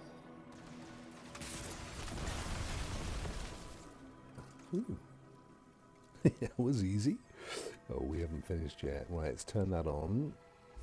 And there goes our little brother. We have to follow him and blow stuff up. Dee dee dee dee dee dee dee dee. They put so much effort into this game. And I know I've had to pay for this expansion, but truthfully, I don't know how many hours I've sunk into this over the last couple of weeks, but it's been pretty much everything I've done. And I've been playing for, I don't know, 6 hours a day, maybe more.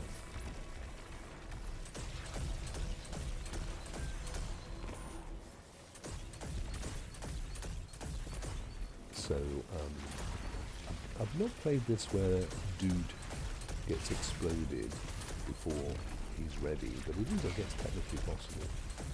Otherwise you wouldn't have to protect him. I think he's okay at the moment. His little health doesn't show, but where is he? Oh, battery. Where's he gone? Did he go back? No, so he did get destroyed. Oh, I've got to do it all over again. That's weird. I'll use the call instead. We need some more immediate... Whoa! We need some more immediate damage on the enemies than the Lance was giving us. You alright, Lance? Oh, we haven't got any special, so that ain't happening. It's all good. I'll just have to pay more attention, that's all. There's no point just shooting everything. You need to take care of whatever's shooting him. In fact, let me go ahead of you, my friend, and pave the way. That one there, let me see. It's those little hidden fellas that are doing the damage. You alright, mate? You alright over there? Right, we're shooting at you now. Him. And him. When he wobbles, because although we can't see his health shield, we can see when he wobbles, and when he wobbles he's taking damage. Look at this. nasty little sausages. This is why I've got cool. I've got cool. Now we can do some damage. He's shaking. I don't want to wobble too much.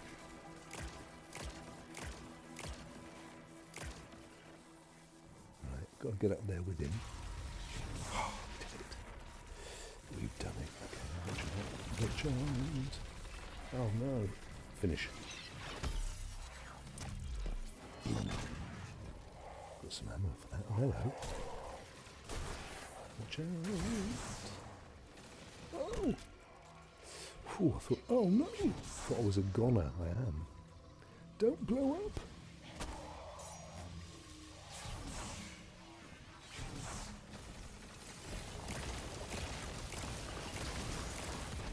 Where's our friend? Have we just ruined it? I don't. It's gone back to the beginning. We got stuck. Oh. Unfortunately, they reset as well, so we'll get a bunch of new enemies. How annoying is that?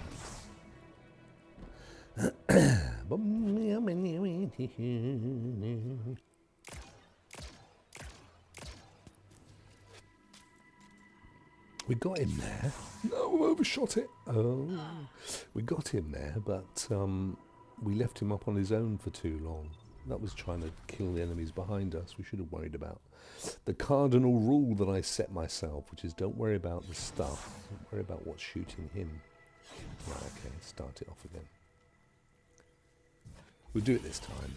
And then I think there's one final boss fight. And so we've got 16 bullets.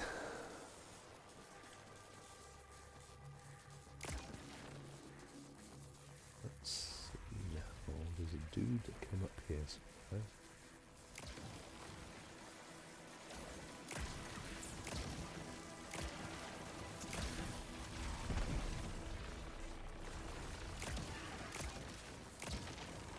Remember, worry about the things shooting him. Go on, mate, keep going. Don't you worry about it. I've got this sorted, brother.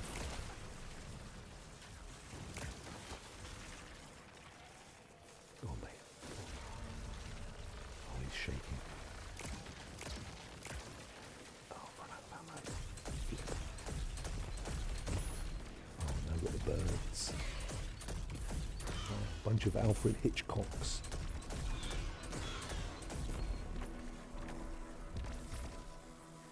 I think we're there. As long as I don't mess up.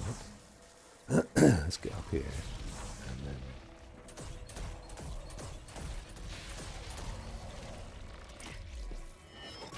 protect the little hooded claw.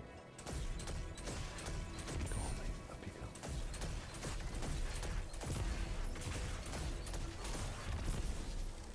I'll protect you from the hooded claw. Get closer to the door, come on. I can't blow you up there. Come on.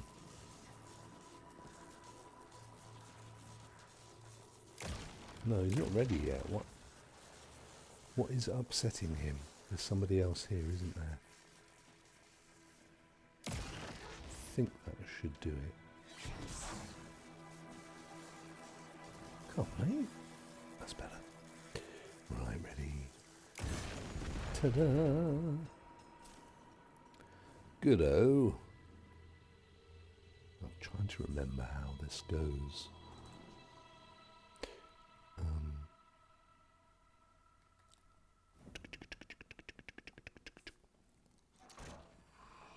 Boss fight. Boss fight. So it's going to be predominantly shield down, hide, shoot, use these things. And I am your end. It will be roguelite. Roguelike. Yeah, respawning is not possible. So you're going to have to use all the tricks in the book, blinking and stuff. And we've run out of ammo, so we've got it down here for my little last kill. think that's the boss. Yeah. So, as always, he's got 3 stages to his destruction in this case. The last one, remember, had 2. This one has 3. And he fires stasis, which is that bubble that slows you down and does damage, so you need to watch out for that.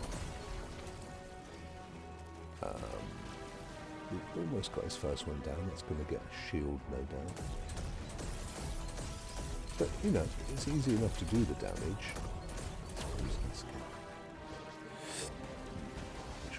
I wish we had some of that. Oh, there we go, some special little green ammo box. Right, let me get that down. There we go, so that's his shield. Let's blink and see what we've got to contend with. We'll finish that one to save that one. There it goes. We have 11 cool bullets, special bullets. We'll just clean these guys out a little bit here. So that is probably going to drop what we need for the doofer. We should have a deposit somewhere. Oh, I just picked up a tangle. I didn't mean to do that. Let's try again. Oh, here we go. It should tell you where it needs to go. It's in the middle. So let's pop that in there. See how big Blink is, you can just get in and get the hell out again without being shot along the way. We've got 2 special bullets left, so we need to get one of these dudes to drop some special. We've got 1 left now. There might be some around the room. We'll have a little run around and see. Dinky dink. Where's our next? Bullet. Deposit that one. Keeping the super for the boss, as well as the rockets. Has his shield come down? Yes, it has. So if we can find him, where is he?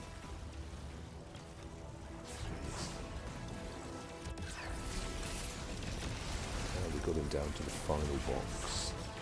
So let's do the same thing again. Let's blink out the way. We have anything special. But we do have the next. Whoa. Get that hell out. Blink. What's going on, man? There we go, got a health back. That is Blink in a nutshell. That's why I use it. Because it's a great way of getting out of damage. And got some rockets.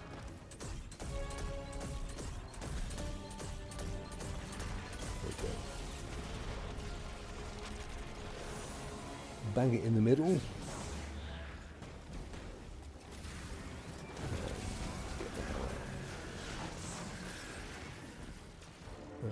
Throw grenades. Get them all together, bunch them up, and we'll throw in a grenade. You don't want to throw a grenade at one, it's complete waste. It's crowd control. Oh, Christmas special, great. 38. That should do us a treat. So we're looking for that large spherical dude. He's over there, I think. That's the boss. Boss can stay there, we're not worried about him. It's this that we're after. Take that out first.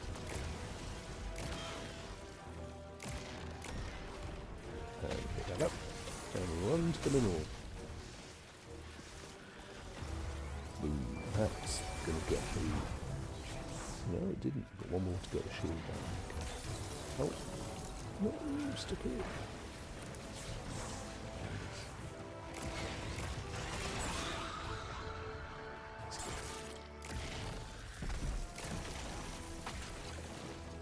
Oh, his shield's down. Okay, well, let's not mess about then.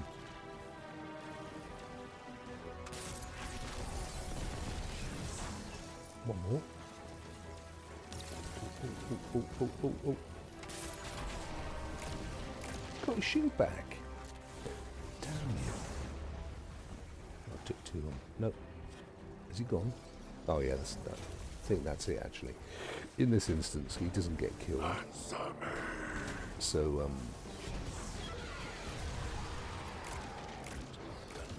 to lock this thing to this one. Silence.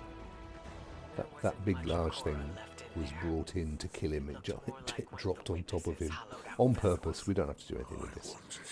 There he is. He was literally squashed. That's it. We should get our super now. Woohoo! Woohoo! Rest, spirit of Enox. Your son has avenged you.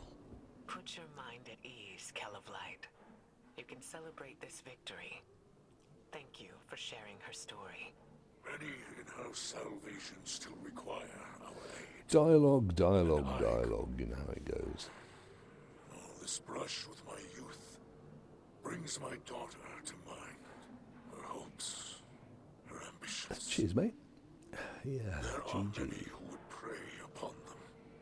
Many who would twist her kindness. The key really is I very much play a defensive game in Destiny. Well, anywhere I play with. There's nothing more painful than dying, so there's no need to.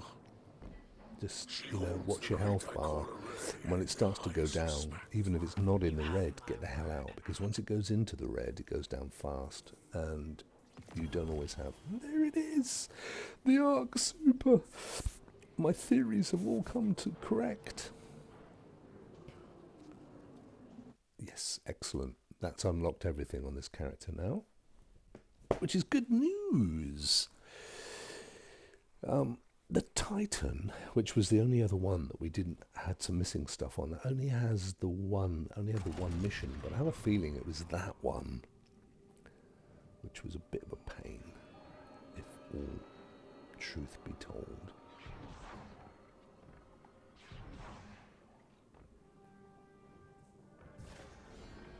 So yeah, there's these memories which you can, they at the end of all of these adventures they kick in. But I think that's just because they probably did in the main campaign. We don't need to hear them. So as you can see, oh no, there was a little drop over here. Here it is. So we have a 1990 Sanguine Alchemy versus a 1990 Prodigal Robes. So no value at all for this one. We need a 92.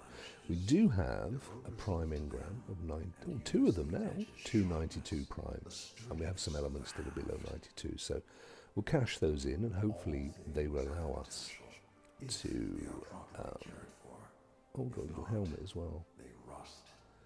But it's still only a 90. It's not an unusual helmet, so, and the stats aren't great. We'll break that down, turn that into some resources as well. So we'll go and cash these in, and we'll have a look. We should now have our super, which was there. Excellent. So we now have Chain, Arc, Lightning, which is one of my favourites, next to the Void Nova Bomb.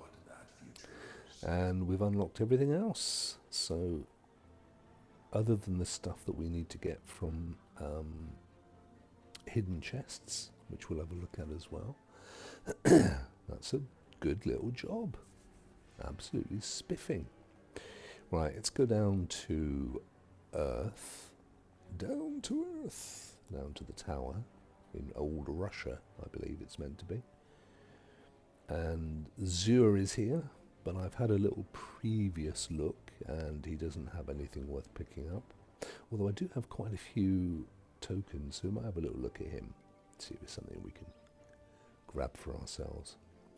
Those of you that aren't particularly familiar with Destiny, Zur's been around since day one of Destiny 1. He pops in once a week. It's so funny. Little rat face. He pops in on a Friday, stays until midnight on a Sunday, and he sells stuff. In the old days, it was the only way. It was one of the only ways to to get exotics. Exotics were really tough to get in the early days of Destiny 1. But you coveted them like it was Christmas when they dropped, and it was great fun. I always remember I was off work with flu. I was in quite a poorly way, and I was playing Destiny, and I was in a strike, basic kind of Vanguard list thing, and I got an exotic drop. And it was something I'd never had as well, and it was quite supposed to be a really good weapon. Boy, oh boy, did I get emotional. It must have been the flu. Right, let's unlock these. See what we got. Master Raoul, how are you, my friend? Good. That's a glove, so we'll probably upgrade our gloves. And a chest, similar thing. And we've also got one up here as well, a legendary. It's not particularly high level for a machine gun or a grenade launcher. So I've gone round the clock a couple of times this season on Master Raoul. When you get to, let me see, level 16 I think it is? Yeah, when you get to 16 you get a chance to reset it and start all over again. Get all these rewards again, which is what I've done. So let's have a little butchers and see how that affects our setup. We had a chest of 90, so we can back that one into it to make it a 92. Do we want to do that? There's an opportunity here to switch it for another exotic. I quite like the duration or rift thing, to be honest, but I also quite like Wings of Sacred Dawn, but that's a 92 anyway. Rift periodic erases an arc. Shockwave is a pretty cool perk, however, only if you are surrounded by enemies, so yeah, it's not that great. Let's go with that one and let's just level it up to 92. Let's absorb it in. There it goes. So that's taken that up to 92, and the gloves were already 94, so those 92s are a waste unless we decide to take them into an exotic. And I don't even know what this one is. I have no idea what Eon's Wrath or what was the other thing? Oh yeah, this is I think this is like if you're in a raid and you use this one to like help your mates, basically. That's a 90 on a 90. Got good mobility stacks, but we'll get rid of both of these, they're no use. Right, meanwhile, back here, 92, so not worried about that one. In fact, I probably should put it in the vault. Melee kills increase melee damage. Restores health. Oh, okay, let's make that one a 92. Why not? And we'll pop the other one in the vault. I think that's... Oh, we've got a gun. Yeah, that machine gun, which is... I don't use them very often, and we have a... I'll get rid of that. 89's not particularly high stats, so... Boom shakala. Anything in the postmaster? No. Oh yeah, we're going to go and have a look at Jure, won't we? Let's just check the gunsmith out. Got any bounties, my friend? Worth picking up? What we got here? Hand cannon. Yeah, do that one. Sidearm, easy. Do a sword. Solar weapon. They're all good. Get the old XP up. Oh yes, and we went round the clock on the season pass as well. The battle pass. So we are at level 85, and we'll grab the Bright Dusts and this thing, the Deep Sight Harmonizer. It's a strange device that can grant Deep Sight activation to shapeable weapons, cannot be used on weapons with Deep Sight resonance, already available or completed. Raid weapons require Spoils of Conquest for activation. Yeah, and I know you're saying, what? And I don't know. I really don't know. It's a thing. Some of the weapons have, they've got to be weapons from this season, I believe. Some of them have an option to, I think you've got to go around the clock on this one a bit, but they have an option to use that thing, which takes them up another level. I think it's basically what it is. See, that's maxed. This one's maxed. Anyway, let's go and see our little friend Ratface, who's down here. So in the old days of Destiny, pre the final shape, the current expansion, Zur would pop up in different places around Destiny. But as of the final shape, he's always in the same place. And here he is. Zur or Xur, Agent of the Nine, and I've already acquired. I don't have enough strange coins for that one. Not that I'm fussed. I know that the stats aren't brilliant on these, so I'm not fussed about those either. You can buy bits down here. I don't think I need any of those. What about this? You can do an exotic engram, but it's only a level. It's a 1989. These are okay, but nothing special. Apparently the boots on the hunter are good this time around. So if you're looking at pretty high stats, 64 base level with high resilience. I've got some decent spikes going down, so that's pretty good. But the rest of them are nothing to write home about. So I'm not going to be buying anything from Zur this time around. Anyway, Ratface, good to see you, mate. Take care. See you next weekend. Cheers, dude. Hawthorne, Budgie Woman. She hasn't got anything up there for us. But it's always good to go and see her Budgie. There he is. How's your Budgie doing, missus? Now, if you do Vanguard list stuff, Gambit, Crucible, that kind of thing, and you give your fellow allies, fireteam, a commendation, and they feel honor bound to reciprocate to give you one. Once you get 5, I think it is, you can come back here and she will give you a legendary engram. So it's definitely worth doing that. Or another way to do it is to do stuff with your clan. Now I have I have a huge clan with 93 members. It was 100 for many times, but they're never ever live. I never see any of them, so I don't ever get to do anything with my clan, which is the way that you traditionally get stuff from Budgie Woman. But we do have a triumph, so we'll cash that one in for a little boost. Zip. Ta-da! Oh, we got some lure for doing that. That lure stuff annoys me. You know, if you like to read your lure, then fair enough, but I can't be bothered with all that. Down to the bottom, and there we go. Right, good. So, we've unlocked all the stuff. Mate, asking the question about the 5-2 diet. So here's the thing. I've actually... I've doubled down on the 5-2. I am now on what I call the, well, it's a 5-2, but it's the other way round. So instead of how the traditional 5-2 diet works, which is 2 days of 600 calories and 5 days of pretty much eat what you want, I have reversed it. So I'm doing 2 days of eat what you want and 5 days of 600 calories.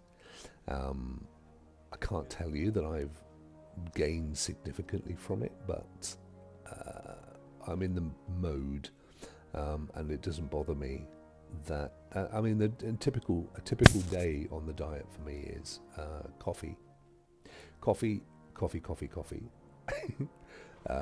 of watery flavored water, a couple of Ryvitas with some pineapple cottage cheese for lunch, and then a meal of an evening consisting probably of a salad and maybe a bit of chicken or something. And that's pretty much my day. And then yesterday I did a normal, and yesterday I had Weetabix and bananas for breakfast. What did I have for lunch? Oh, I had a bagel with cheese and a bit of mayo and some quavers for lunch. I mean, you know, really shit stuff, but it doesn't matter for the 2 days. And then the evening meal was actually quite nice. It was fish with pesto pasta. It was quite enjoyable. Bit of sweet corn. And then later a little snack of a small bowl of pistachio nuts. Yeah, well, I mean, I'm not being funny, Neil. I can't tell, but you look like a relatively fit and slim fellow, so I don't think that you'll going to be any great need. Interestingly enough, my normal shape, my kind of default shape is fairly slim actually, tall and slim, but through a sedentary life, and being married to a wonderful cook who loves to feed. It's one of her pleasures in life, feeding humans. I've got to be really careful, so I have to kind of manage my diet, sadly. I wish I didn't have to. I come from my mum's side are all footballers, and I have that kind of shape. But unfortunately, and to be fair, from the chest up and the waist down, I'm in really good shape. And I don't have a beer belly because I don't drink. I don't have a big old belly. I've got quite a flat tummy, but I'm just barrel shaped, and it's excess weight that I don't need. So that's my thing. Right. So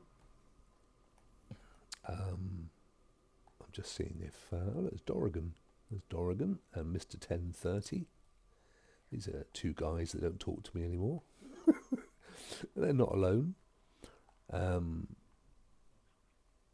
Weird content creation world. What I'm going to do is switch to my Titan now that I have successfully completed all of this.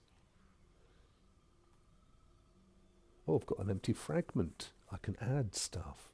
Right, so what haven't I got? What you have to watch out for, this one actually adds 10 intellect, but some of them deduct. Like, that's an add. That's an add. Oh, these are all adds. Okay, let's have a look at them then. Your arc, solar, and void abilities deal increased damage. Ooh.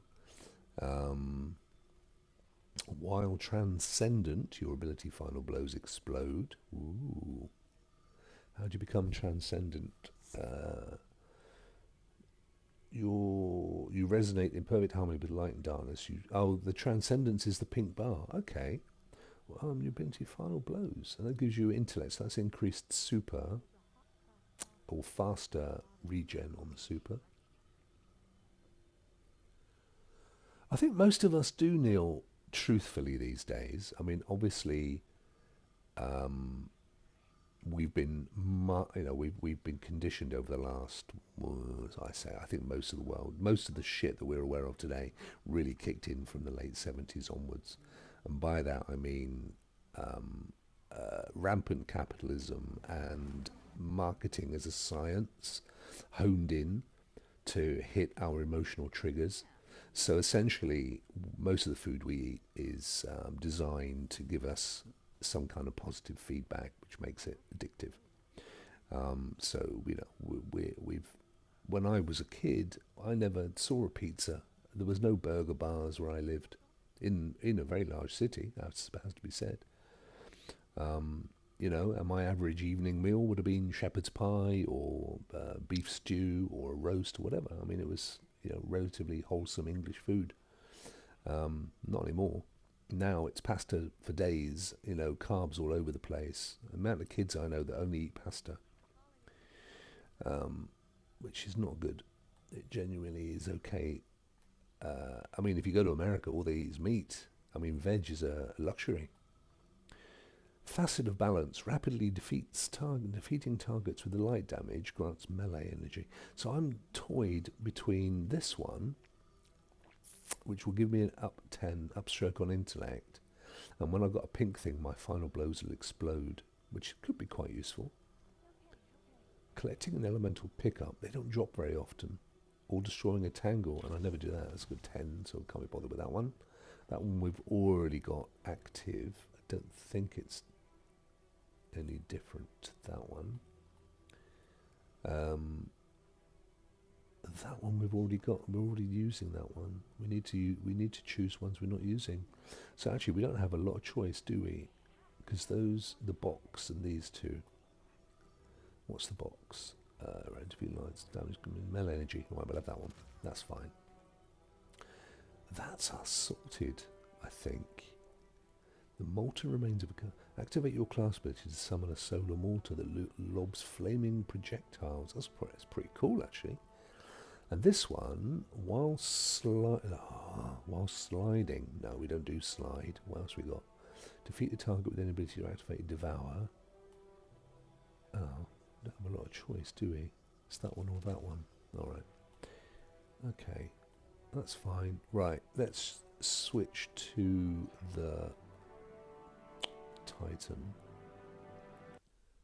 Well, no, I've gone to YouTube. Disastrous Supreme Court ruling causes shockwaves. We need to pay to get our services up to scratch, says Rory. This is the kind of stuff I watch all day long. Mind equals blown. Is this his moment? Billy the Kid is alive. Adobe, it's the end. Let's get back to Destiny before it dies.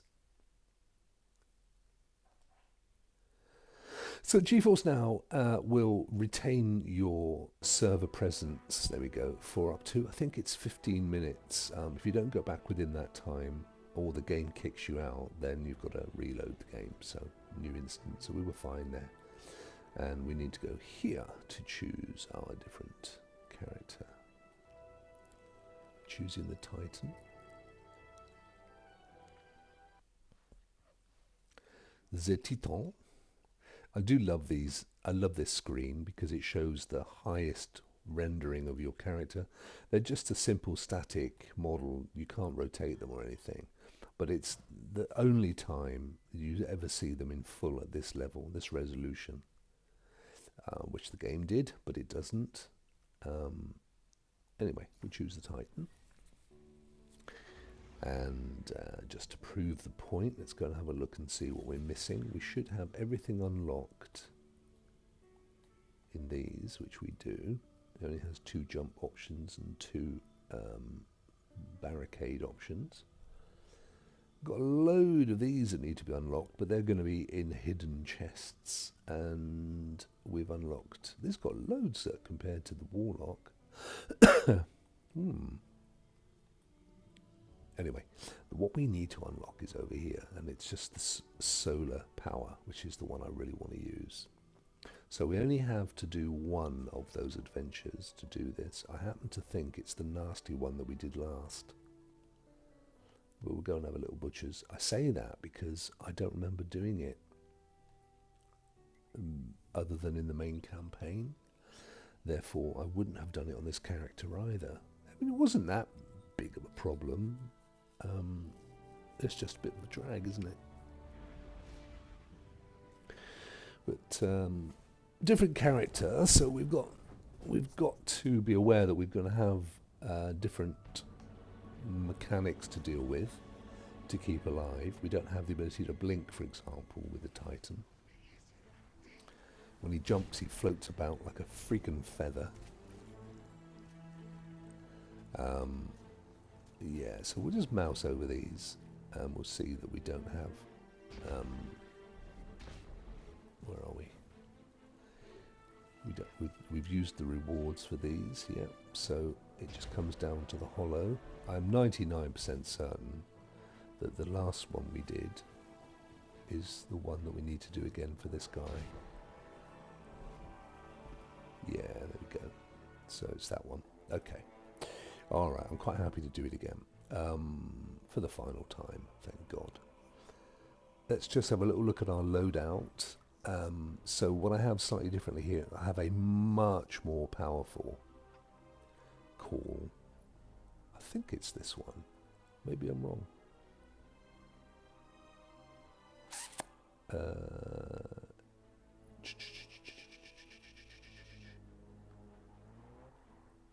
The reason I say that is because as I've been using it, it's been saying that it's been leveling up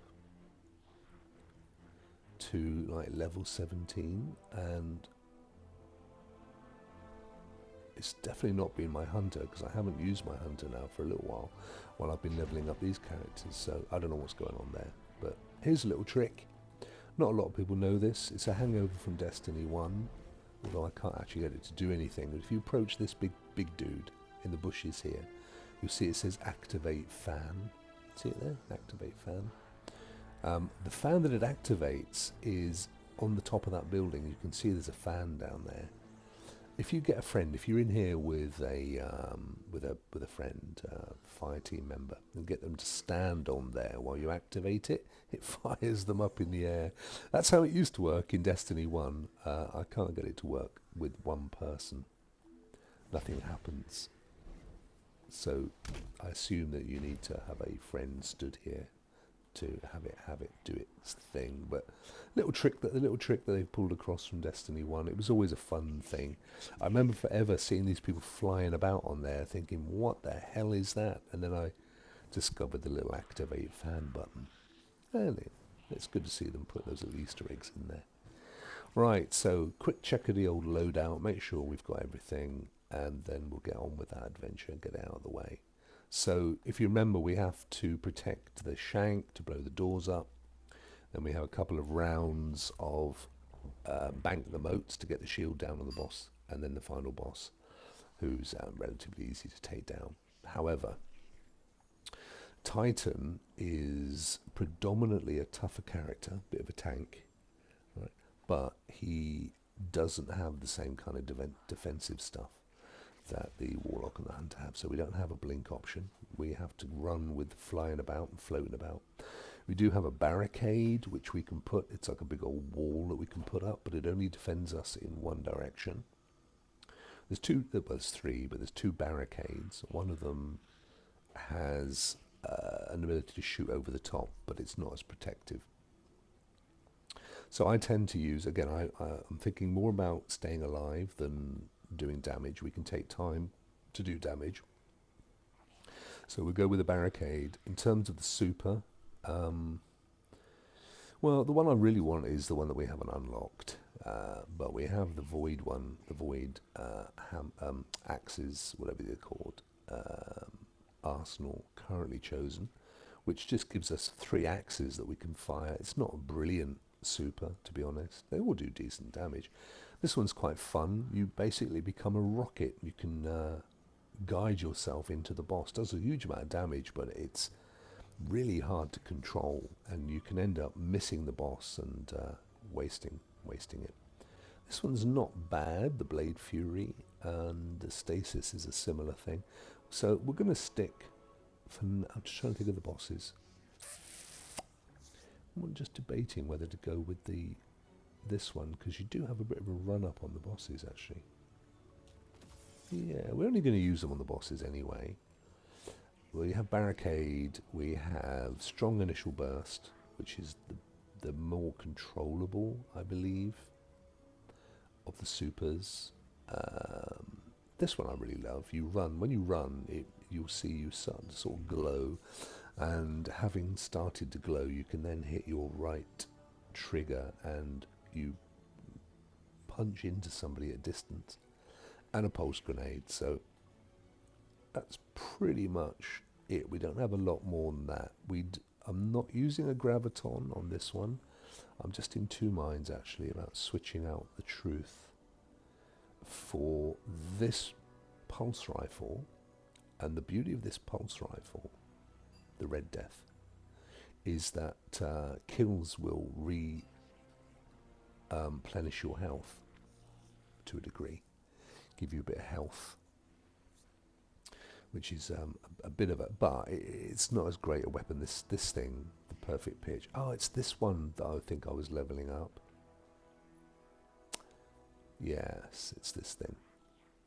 That's what it is.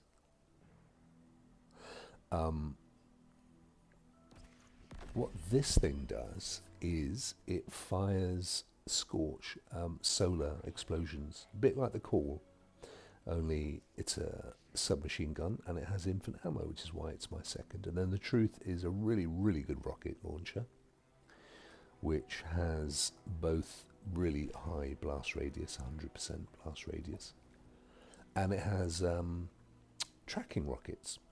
So it's almost like a Gallahorn, really. Gallahorn has 4 little mini rockets that explode though, but this does a huge amount of damage, so it's a good little rocket to have on. So I think we'll go with this loadout. Not quite as good as the Graviton Lance, but it's still pretty cool. Right, enough of the prattling. Let's get on with it. Let's start this adventure. Get the hell out. And get on with our days. Nothing else that we can do, really. I've got high resilience, 99. I can switch over to a resilience of 100. Not sure which of these. I think it's this one. 101, but our recovery drops quite significantly. And there's really no great advantage. And the exotic that I'm using is the feedback. The great thing about the feedback is in close quarter combat, it will shock enemies as they attack you. And if you punch them, it shocks them, and they send shock waves as well. So it's not great probably for this in the main, because we're going to be doing a lot of damage from a distance. But once you do get to once you do sort of start punching stuff, which we'll show you now, there's a lot of damage. Woohoo! Does not deserve the rank of captain. Let us do what I should have done. Right, I'm not going to bore you with tactics on this one, because it's going to be similar to the last attempt as a finisher. And Mithrax needs to fire his little shank to open this door, so I'm not sure what he's waiting for. I think it's, oh no, it's open, it's the next door.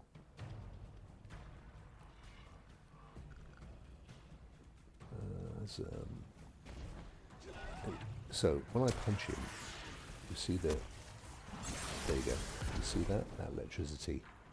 So that's why I use this super, because it does give you, without having to use your abilities or your ammo. There you go, you see, so he punched us and then ended up getting lightning bolted thanks to our super. Here he is. Right, mate, let's get this job done.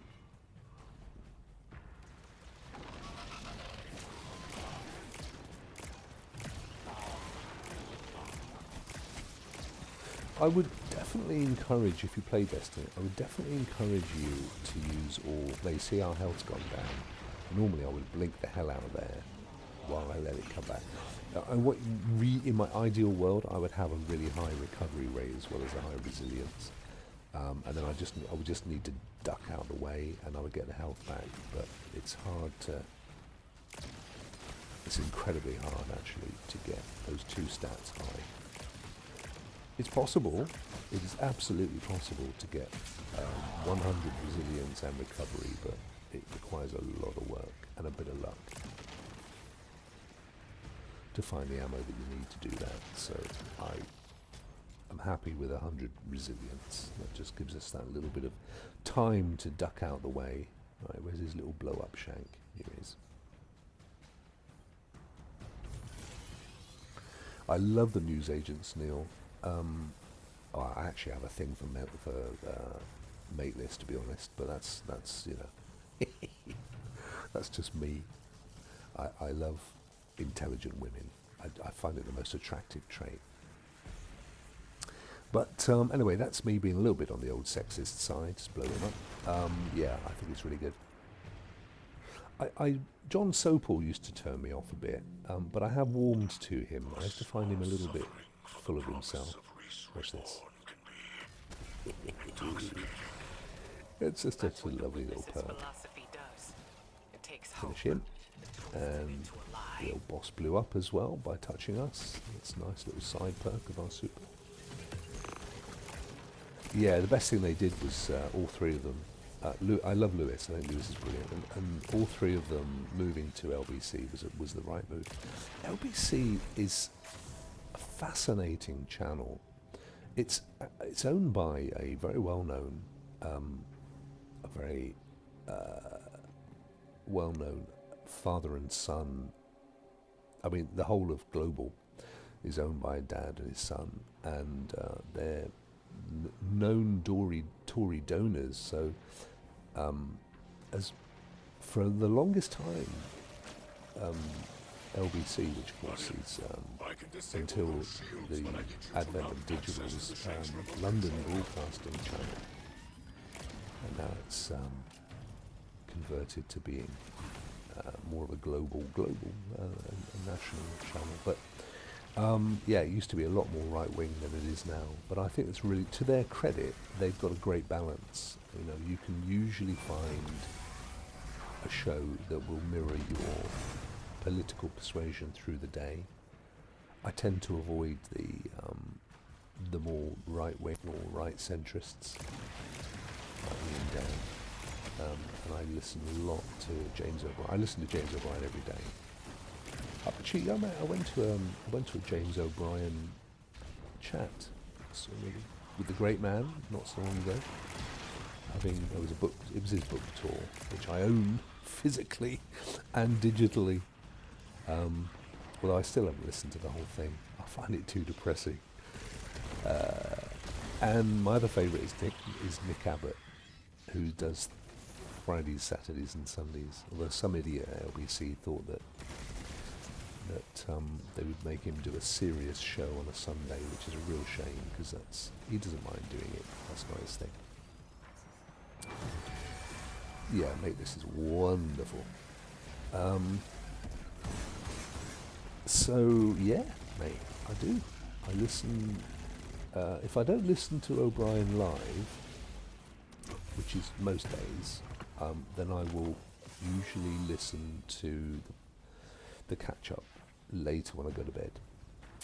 Invariably I end up not hearing the whole show, but I just love his monologues. The guy's a genius. I mean, he knows it as well. He knows he knows.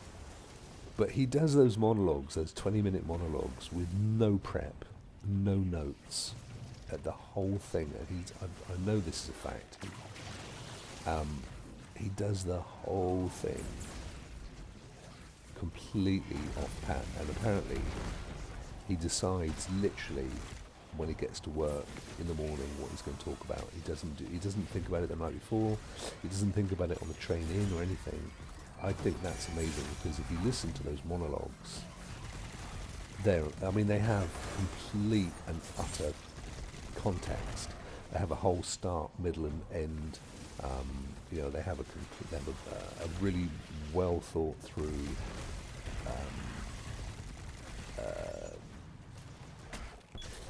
narrative.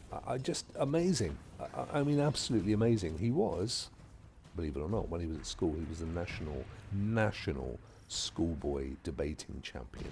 So he knows it. He knows how to talk and debate. But yeah, he's in no small way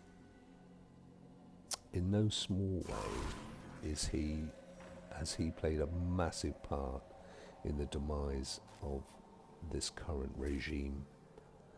I think he has to take a lot of credit, and I'd love to think that there's an honour coming his way at some point in the future. Yeah, I love Nick Abbott. He's a funny little fellow, though. He's a very private guy, and he can give listeners short shrift. But I sometimes think he gets a bit bored with his shtick. You know, he is very much the thing. I think one of the reasons why people love Nick Abbott is because you know, it's a bit like when your uncle tells you to pull his finger and you know what's going to happen, but you still laugh. I think that's his entire act is pull my finger. Having said that, a lot of what I do, certainly on Rock and Ray and previously on Rock Show, is in no small way credited to Nick Abbott and the kind of show that he does. And Terry Wogan, believe it or not. I mean, I don't consciously, but I think both of those are subconsciously the characters that I borrow the most from my delivery style. Dear old Terry, bless him. Gone way too soon. Okay, but yeah, I love those. Who else do I listen to on LBC? I don't mind a bit of Sheila Fogarty. She's very much in our political arena, and is a really calming and gracious host. They used to have Oliver What's-His-Face from Joe Politics, or Politics Joe, on, and he was quite good. The problem I have with the whole of Politics Joe is they're, you know, you kind of have left, right, and progressives. And progressives, although in the main they're left, they can be a bit extreme left, and it's not. I'm not really into that. So they can, you know, they have been quite anti Starmer, for example. And Starmer's just playing. I mean, Starmer is playing the game. He knows that if he's going to get a chance, get a shot at government and making a difference, redressing this horrible right-wing, extreme right-wing balance that there's been for the last decade and a half, that he needs to get in, and therefore he can't frighten the horses. And as much as Neil, honestly, when I watched them, the three of them on the show, they like laughing like kids at stuff that's not particularly funny. And I know I would have done the same at their age, but you're right, that's one of the things I struggle with. But that's fine, because their show is aimed at younger people, and there's definitely a need for decent, entertaining political shows for people that are of the younger persuasion. I forgot what I was talking about now. Anyway. It wasn't, I mean, I wouldn't say that I was massively political until Brexit. It just pissed me off so much. I'm trying to get away so I can get my health back, by the way. I don't have Blink, so I'm just running. There we go. Actually, we have a little thing, so we can deposit that. Oops. Try again. Should be able to jump up here. There we go. Let's put a barricade down. Pick that back up. Whack it in. So you just, it's a different way to play each of these characters. That's what I was saying earlier, and then never concluded the thought. Every one of these characters is designed to be a different playing experience. So I would absolutely encourage anyone playing Destiny to play regularly with all three characters, for a different playing experience. The same content, but you will have to strategically, you'll have to think about how to tackle a situation differently, because they are all different. I've even seen people, because you can if you want to, use the same class for each new character, so they'll have 3 titans rather than one of each class. I know why they do that. It's good as Barry. Get out the way, we're going to die. Oh, if we die here, it's not a roguelike mission, so we will be fine. But you've not seen me die yet, so I don't, other than falling off things, so I don't intend to do it here either. Yeah, sometimes they've done it if they like into wanting to level their characters up to do a raid or something. They might use the same character type. And then share stuff with them and get everything done in a week, and then go back and do the same thing with the same character. It's just a tactic to get your character levels up quicker. But I just think it's a complete waste of the game itself. Because you can experience it differently with each of these characters. I definitely recommend doing that. Finisher! Boom! Flap! Slam! Yeah, I don't mind him. He's a bit of Navarro, isn't he? Again, one of the reasons I went off Navarro and also Bastani is they're very progressive, and a bit anti-Labour, anti the current Labour. And some of the stuff, some of the interviews are fascinating, like that ex-Greek finance minister guy, whose name escapes me, I think is fascinating to listen to. And Gary What's-His-Face, the stockbroker, has got a book out, who I occasionally listen to, but again, sometimes I find his stuff a little bit naive. And this is the problem with progression and progressives, full stop. They can be a little bit,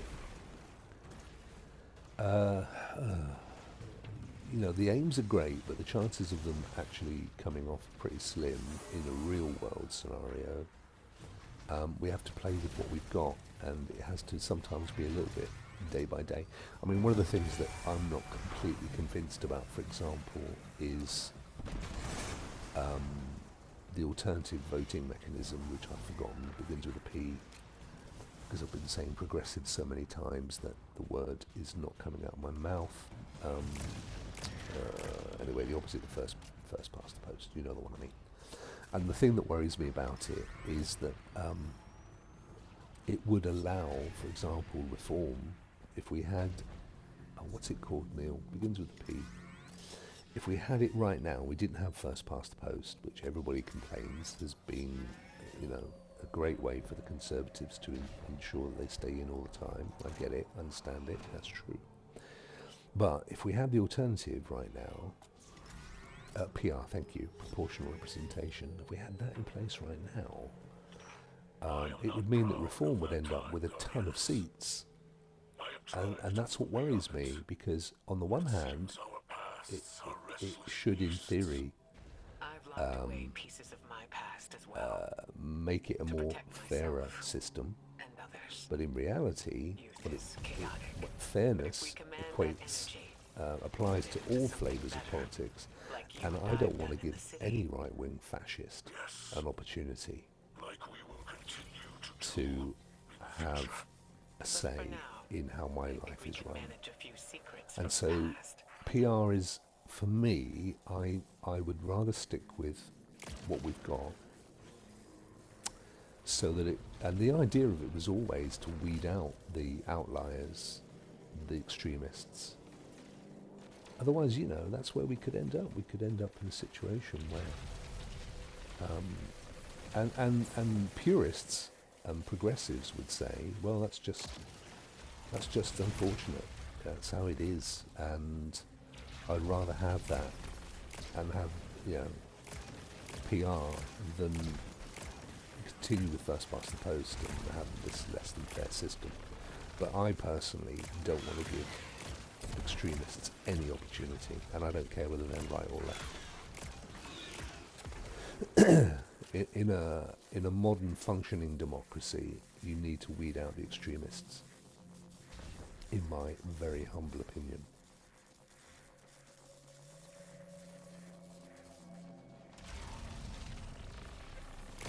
We're progressing through this, aren't we? We're getting there. I know it's a bit of a pain having to do the same thing, but there you go. See, that weapon just leveled up, and I'm not even using it. That's why I've been confused in thinking that it's this one that's been leveling up. Let's get rid of these guys. We've got enough. Special. No, don't freeze. Don't die. Get over here and burn, baby. I think we may even be doing this faster than the first time around.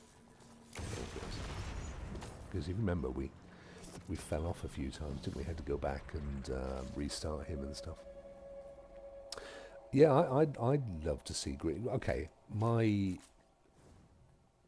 overriding desire, first up, is to make sure that the Tories are kicked out. That's number one. I mean, I just have a pathological hatred of Conservatives, and I have had since Thatcher. And you're younger than me, so you'll have just heard of the legend of Thatcher, but I was there, and she was a fucking horrible woman.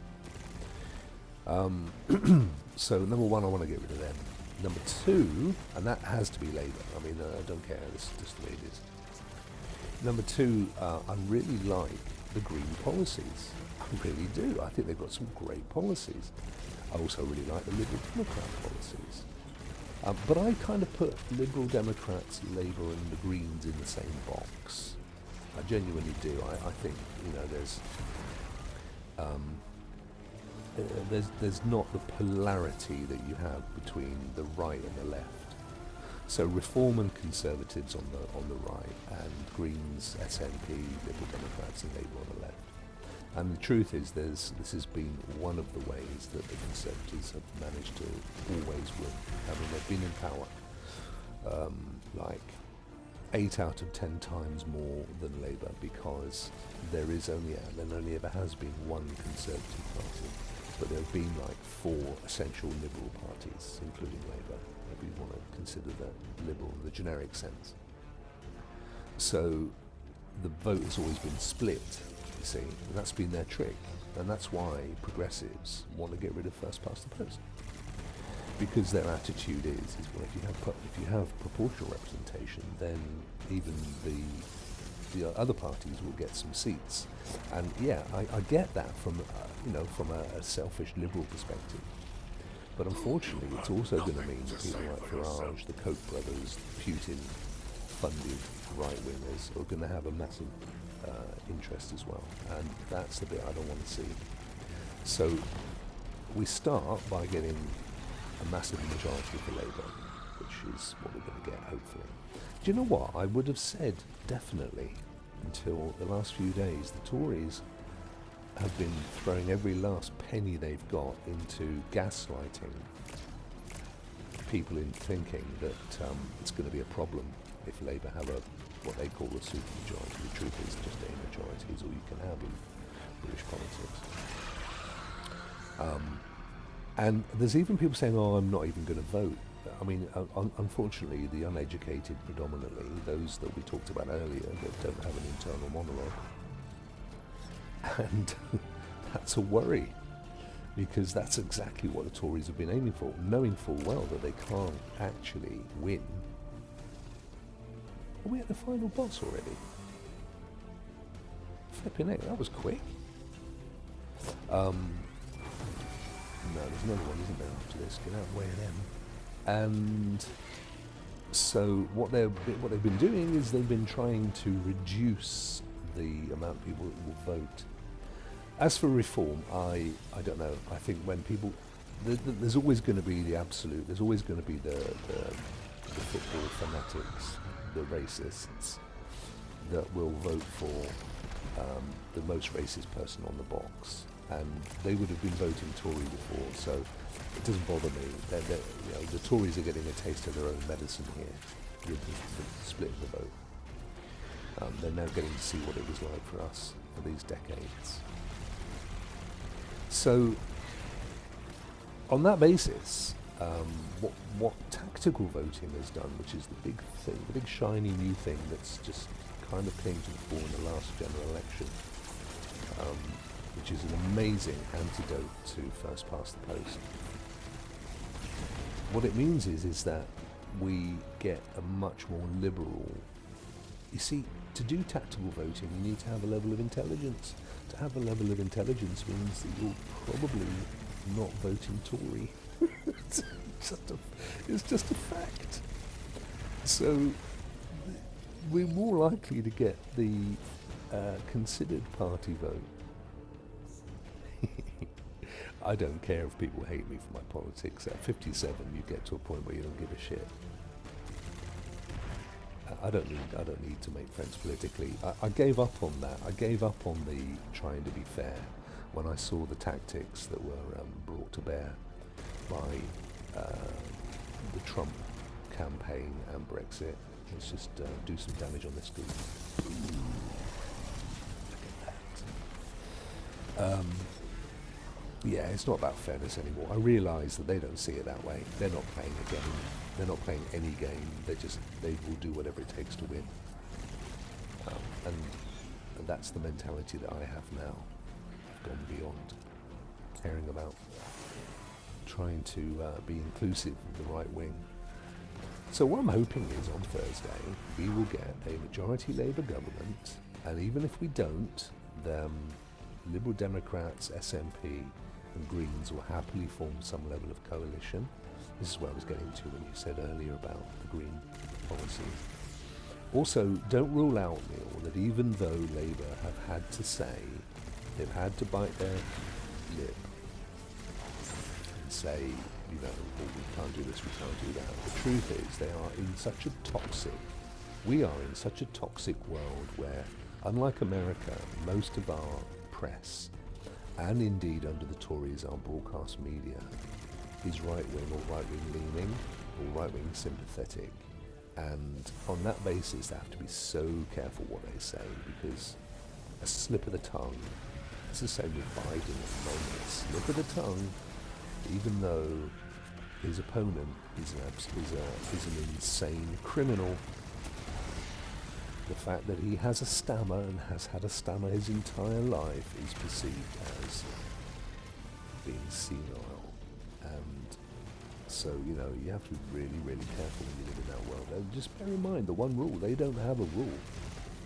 They don't see any rules, they just see absolute power and whatever it takes to grab it. And don't forget, a lot of them come from the business world, which is, you know, dog eat dog. It's not even, there's no fair in laissez-faire when it comes to business.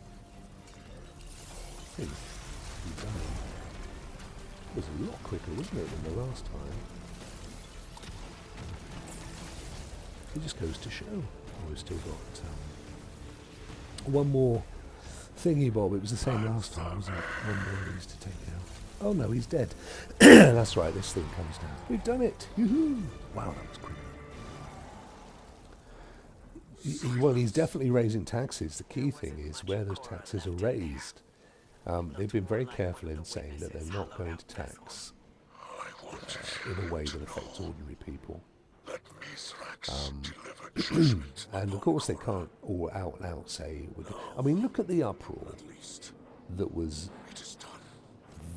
foisted upon them after they said that they were going to take away the you know, the charity status of private schools, so they could no longer avoid paying VAT. Thank you for sharing her story. And the uproar's been loud, but it's come from a significant minority, a vocal minority nonetheless, because predominantly most of the journalist press went to private school. I don't know why they call them public. So they've been complaining the most because A, they went, and B, so do their kids. But actually the rest of the world, most of the country, thinks it's a bloody good policy. But the problem they've got to be very, very careful is, up until they get in. Once they're in, mate, it's gloves off. And then they've got 4 years to sort some shit out. But they can't, you know, the people they are going to tax are the ones that are funding the alternative parties and the bullshit. And there it is. The hammer of Saul is done.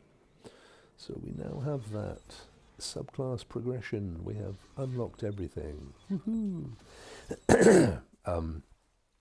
And it's a horrible, nasty political, you know, hold your nose and swallow thing, and it's really pissed off the progressives and you know, the sort of the left social, the lefts, as it were. But it is what it is, and it's a masterstroke that Starmer, who of course is a highly accomplished barrister, you know, it's a masterstroke that he's played, and it's made them electable, and it means that we don't have to go another 4 or 5 years of this mob, who would in that time undoubtedly bring the end to free medical care in the UK. It's 100% what they would do. What rewards did we get? Let's have a look. Did we get anything in... No, we didn't get anything there. Did we pick anything up here? We had something over here. It was a 1990. What's its perk? Subsistence. The reason I keep this one around, even though it's lower, is that it has rewind rounds, which with what it basically does, it says, when the weapons magazine is empty, it refills from reserves. Now, the beauty of that perk on a weapon that has infinite ammo is you have infinite reserves. So if you get the timing right, it kind of just works like a machine gun. In fact, I'll pull the other one into it so it's a higher level. we go. Over here we have a 1990. It's not a particularly brilliant piece of kit, so that can go, and that's it. I think we did we not get a triumph or something? We didn't. You don't do anything towards your season pass when you do those adventures and things. But anyway, we did all right. We achieved it. We've got all the supers, all the grenades for all the characters and classes. The only thing needed now is to find those little hidden chests. So yeah, I do think that there will definitely be an increase in tax to pay for stuff, Neil, but it's going to be stealth taxes. It's not going to be the predominant taxes that the VATs and the income tax and so on. But it's that kind of, I saw something the other day. It's like if you only add 1%, it might even be the Greens policy. If you add 1% to multi-millionaires and billionaires, it generates so much revenue. It's ridiculous. It's like 1%. And I know a lot of very wealthy people have said, those that actually aren't afraid of contributing to society, have said they don't have a problem with that. Now it looks to me like Hawthorne might have something for us, because she's blue, so we'll go down there and have a little look. Anyway, there's only two objectives. One is to keep Trump out, and I don't care what you think about Trump. It's the whole movement behind Trump that's the problem, and the Tories. The Tories are going to get destroyed at the next election. I can't see them coming back for a generation. And their problem is they looked at Farage. Farage, playing the out and out populist, far right fascist game, and thought we need to be like that if we want the kind of success that he has. But what they don't realise is that he only appeals to about 15% of the population. And that's where they shot themselves in the foot. So by going farther right, they've lost their traditional centrist right voters, and they've all gone off to vote for. Well, this is what Starmer's been trying. This is what Starmer's tactic has been. There's a bunch of centre rights that are floating about in the wilderness, unsure where to vote, and if I can make Labour an option for centrists left all right, which is kind of where I am. Tell your clanmates I said hi. Oh, she hasn't got anything for us, you tart. Then he mops them up, he soaks them up. And of course, the left are really pissed off with that, because they've got nowhere to live anymore. They genuinely don't, the Corbyn folk. They've got nowhere to be politically, because the Lib Dems, the Greens and the SNPs are all very centre-left. And now Labour's centre-left. They don't want to go rightly, so they've got nowhere to go. I could see. Well, there are left parties. They just don't achieve anything. So they sit and snipe. They snipe. Right, who's on? Let's have a look. Who have we got on here? Got Dorrigan still kicking around. Interestingly enough, his level's not going up hugely. I doubt he's playing a leveling game. These are all quite low, 84, 87. Not that it matters. I mean, everybody plays this game differently. But, right. Well, we've achieved. I tell you what, before I break out, let's go and have a look for a hidden chest and see if my theories are correct about unlocking those artifacts or whatever they're called. Let's go down to this one.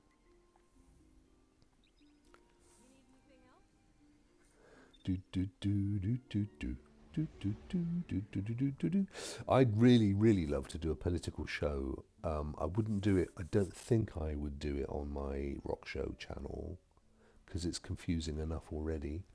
But I was thinking about doing one on Twitch. But the thing is, it would need to be a panel show. I couldn't I wouldn't want to do a solo.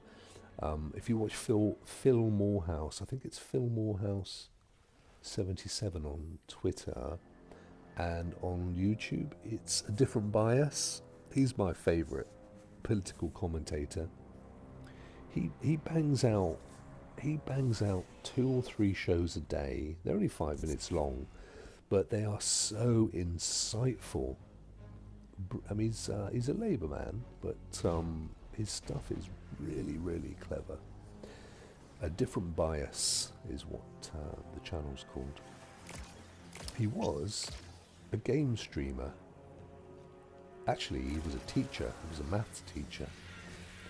And he, for the longest time, he had a game streaming channel, which did okay, but not amazingly. And he moved to politics, which has always been a passion, and he's definitely one of the best. But my point, the point of mentioning him is that he is an example of how good you need to be on the subject if you're going to carry it as a solo. And he has all the facts, all the stats. I don't. I mean, a lot of my stuff is opinion based. So if I was to do a political show, it would have to be panel with people that have good knowledge of politics, so that when I say, what was the name of that guy, etc., they can all go, oh yeah, that was matey. They'll remember things like where he was a constituent and stuff. And I would like to do it as both an American focused as well as a British focused, particularly with the run-up to November in the States. And I think everything's interlinked. With this challenge, by the way, this is a little public event. You need to stand on this pad, and that gives you the ability to shoot that dude. If you walk off of it, he gets shielded. It's a public event, so anybody can. But here's the weird thing. If you go down to most of the other worlds in Destiny, I'm going to die. Let's just move out of the way quick. There's other Guardians, other players kicking around, right? Now, as far as I'm aware, that's supposed to be the case here as well. And yet I have never seen another Guardian in any of the Pale Heart. I must look that up. I need to understand why that is. Right, let's stand on this. We can take out that boss. We use a grenade. Here it is. Why is his shield still there? Oh look, it's an engram. Yeah, I don't know why that is. No one else has mentioned it, but where's everybody else gone?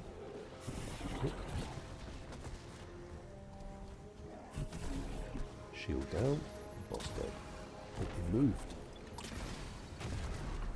There we go. Let me get a little chest.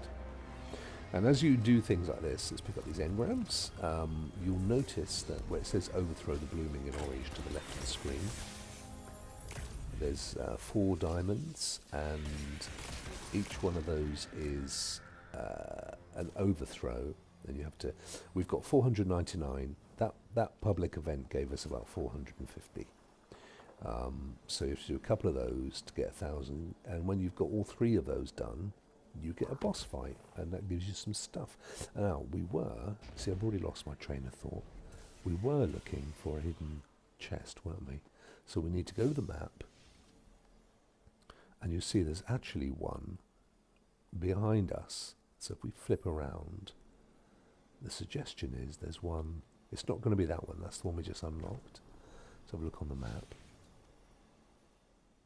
It's now to our right. So it's got to be around this block of whateverness. Yeah, so now to our right. So how do we get in there? It's got to be under here, so inside here somehow. So let's see if there's a little cave or anything. And this is what I was saying earlier about they could be up, down, or underneath, because the map doesn't give you any indication. Here's a little cave. Don't think that was this far over though. No, still behind us. It's definitely in this block. No, it could be that we have to go in that cave and then turn left. Unless there's a way in.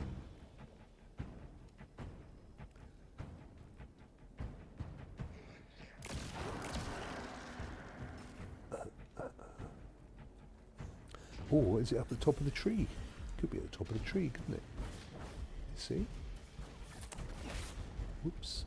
This is where blink is a pain. Could be up here somewhere. Oh. Won't let me go any higher. Oh, there it is. Yes. Ah. Ooh. Right. So, I want to get. I don't know. Let's just steady ourselves. Right. Okay. Let's jump on top of it. Oh, flipping heck. Stop. Oh. Right. Well, we know where it is anyway. So let's go back up and find it. However, what I want to find out is, can we unlock it? Because there was some I went to unlock, and it said I didn't have a something to do it with. Let's get up on there, and then up on there. Don't worry about the enemies, they're doing minor damage. You can't, because of those branches. Oh, here we are. You see, I can't just kind of... Oh, flipping heck. It did let me though. It didn't say I couldn't. It started the process of collecting the loot. And what we're trying to find or establish is if it gives us one of these things. One of these things here, these locked things, alright? So that's what we're hoping we're going to get out of this chest. Maybe some other stuff as well. Oh, let's jump. Tell you what I'm going to do. I'm going to just switch to the greater height jump, which should give us greater height. There you go, that's better. Hopefully, what we want to do is land on the chest. Ah! Ooh, that might do it. No. Oh. It's harder than shooting stuff. Right, up we go. We'll get there, don't worry. Patience. One more. This is it. This is the one. Ah, straight down the other side. What an idiot. Where am I? Up there. Okay. So, but anyway, you can see the point. The point is that on the map, it only shows you its location. It doesn't give you any indication of whether it's up, down, or... They'll have put it somewhere like on the top of a tree. Flipping heck. This is one of the reasons I like to use the hunter, by the way. Tiny little jumps. What's that?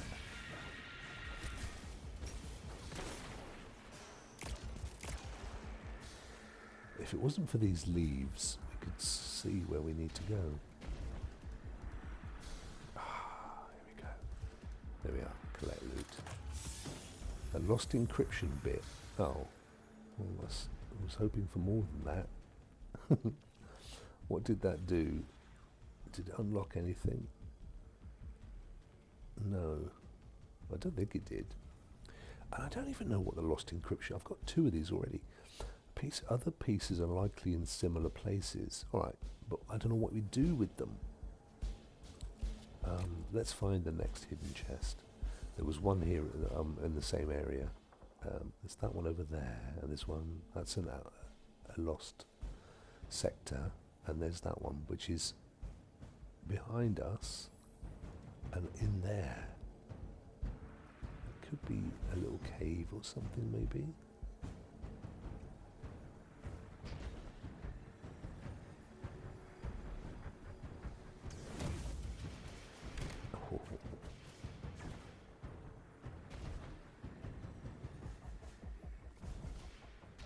There'll come a point where we've reached a height that it won't let us go up.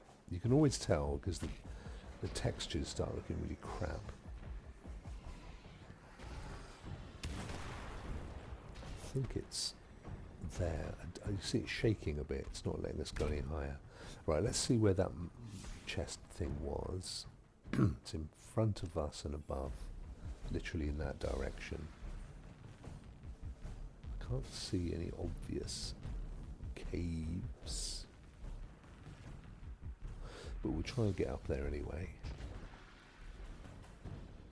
I'm going to use this tree as a... You see, it doesn't let me go any higher than that. I don't know if you saw that. If I jump, it stops and shakes a bit. That's as high as it will let us go, which means it could be below. I'm assuming it's above.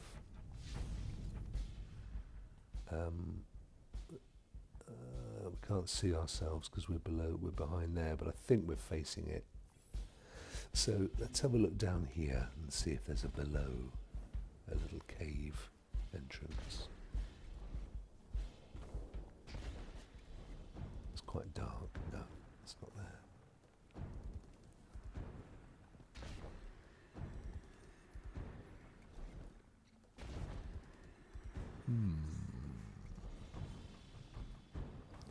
You see, it may well be that you have to go quite some distance. Let's let them hit us.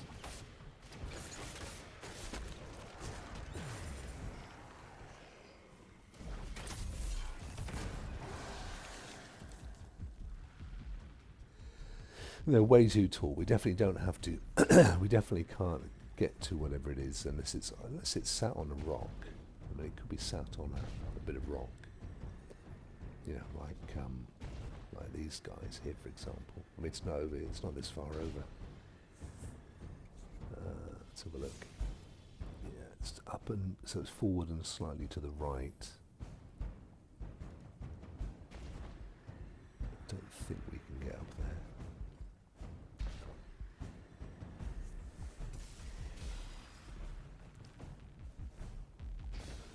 There's a chest, but it ain't the chest we're looking for. It's just a chest.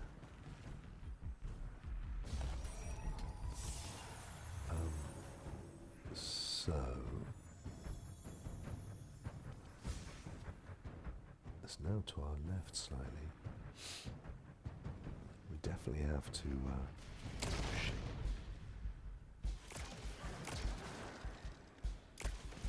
Definitely have to approach it differently. I think it's going to be an entrance around the back here.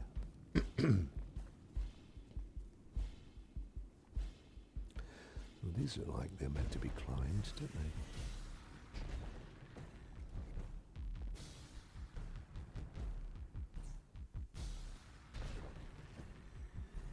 See it shaking. That's like, no, you're not going any further. Ah, here we are. Ta-da! I knew that had to be. Right, we're on the right track. This is actually where we came for an earlier mission. So it is going to literally be like that, up on a ledge. Let's see. Behind us, that direction. This is where you, your blink is definitely going to let you down.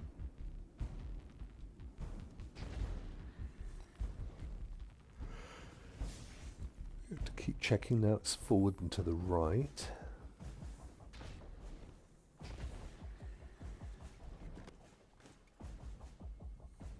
How close are we now? Oh, we're literally facing it, apparently.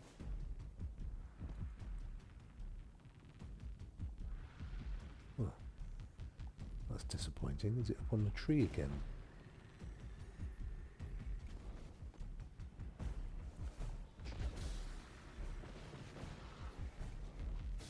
Whoa.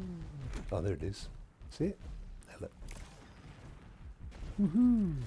Right, we found it. That's good. Let's get there.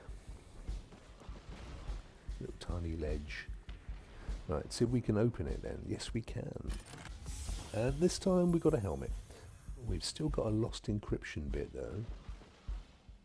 Let's see what the helmet level is. What do we have? A 91. It's a 90. Decent discipline on it though. 22. Very good.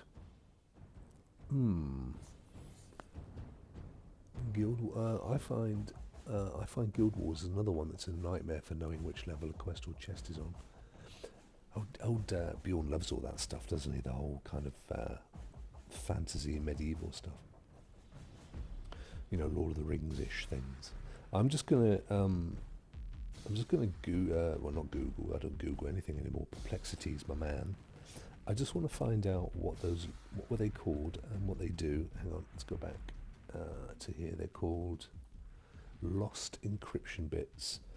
What do you do with lost encryption bits in Destiny 2?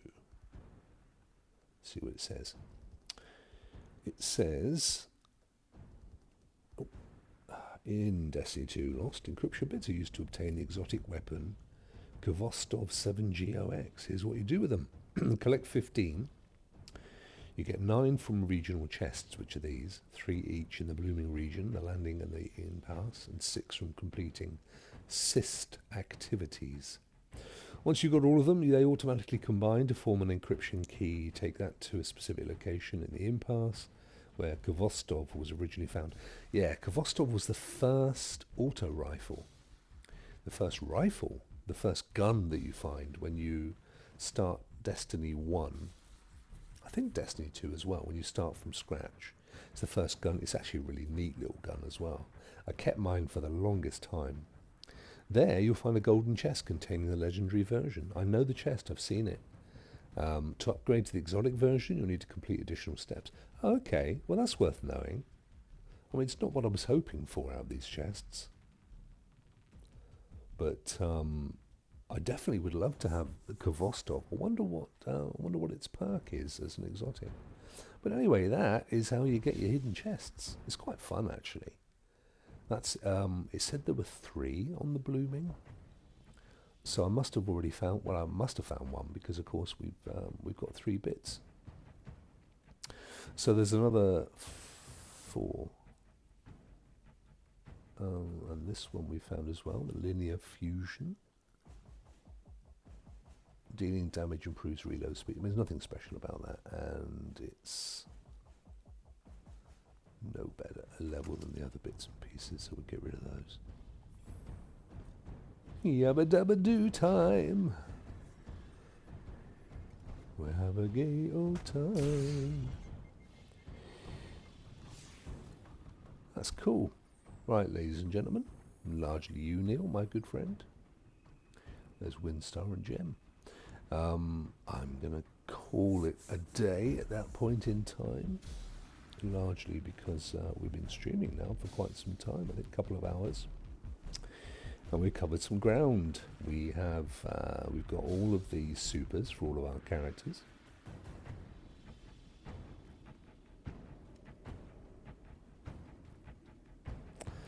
And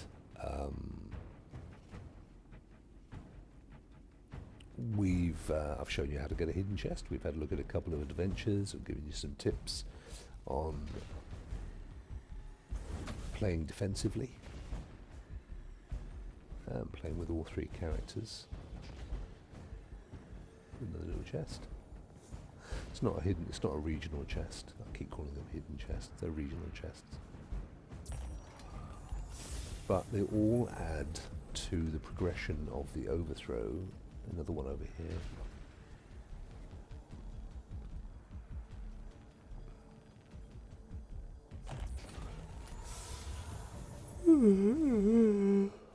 Oh dear.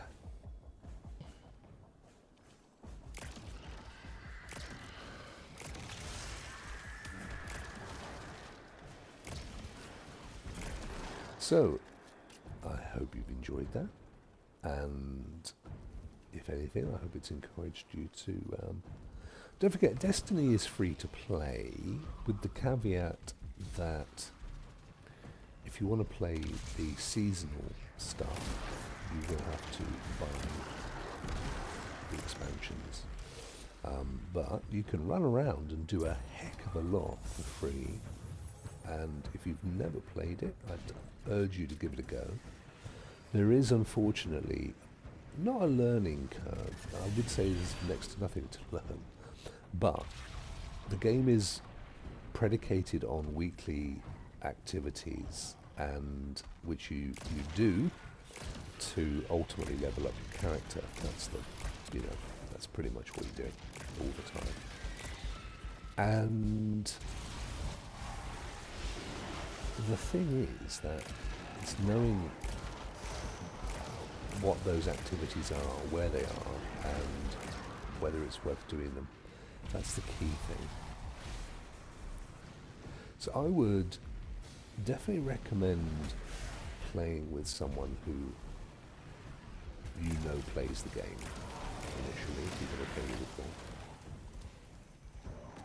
Join a clan, and because you get rewards for being in a clan anyway. everybody contributes to the clan, so you can get rewards and stuff. There we go, we've done that with the Republic. Now you see that went over the 1,000. That was that ringing of the bell noise. So we need to do 2 more of those, and then we get the boss fight and get a few more rewards and stuff. There we go, start a new one.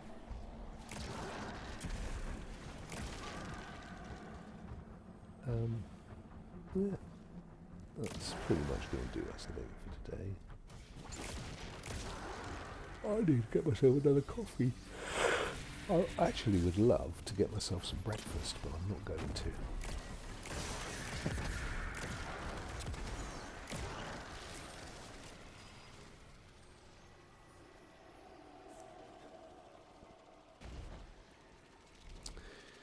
Right, Neil, thank you so much for keeping me company. I really appreciate it, my friend. I hope you've enjoyed the stream. I tried to make it a little bit more than just watching me play. And enjoy your shower and climbing. Awesome. And I will, if not before, I will see you on Thursday. Take care, and where are we? Stream manager. Yabba dabba do time.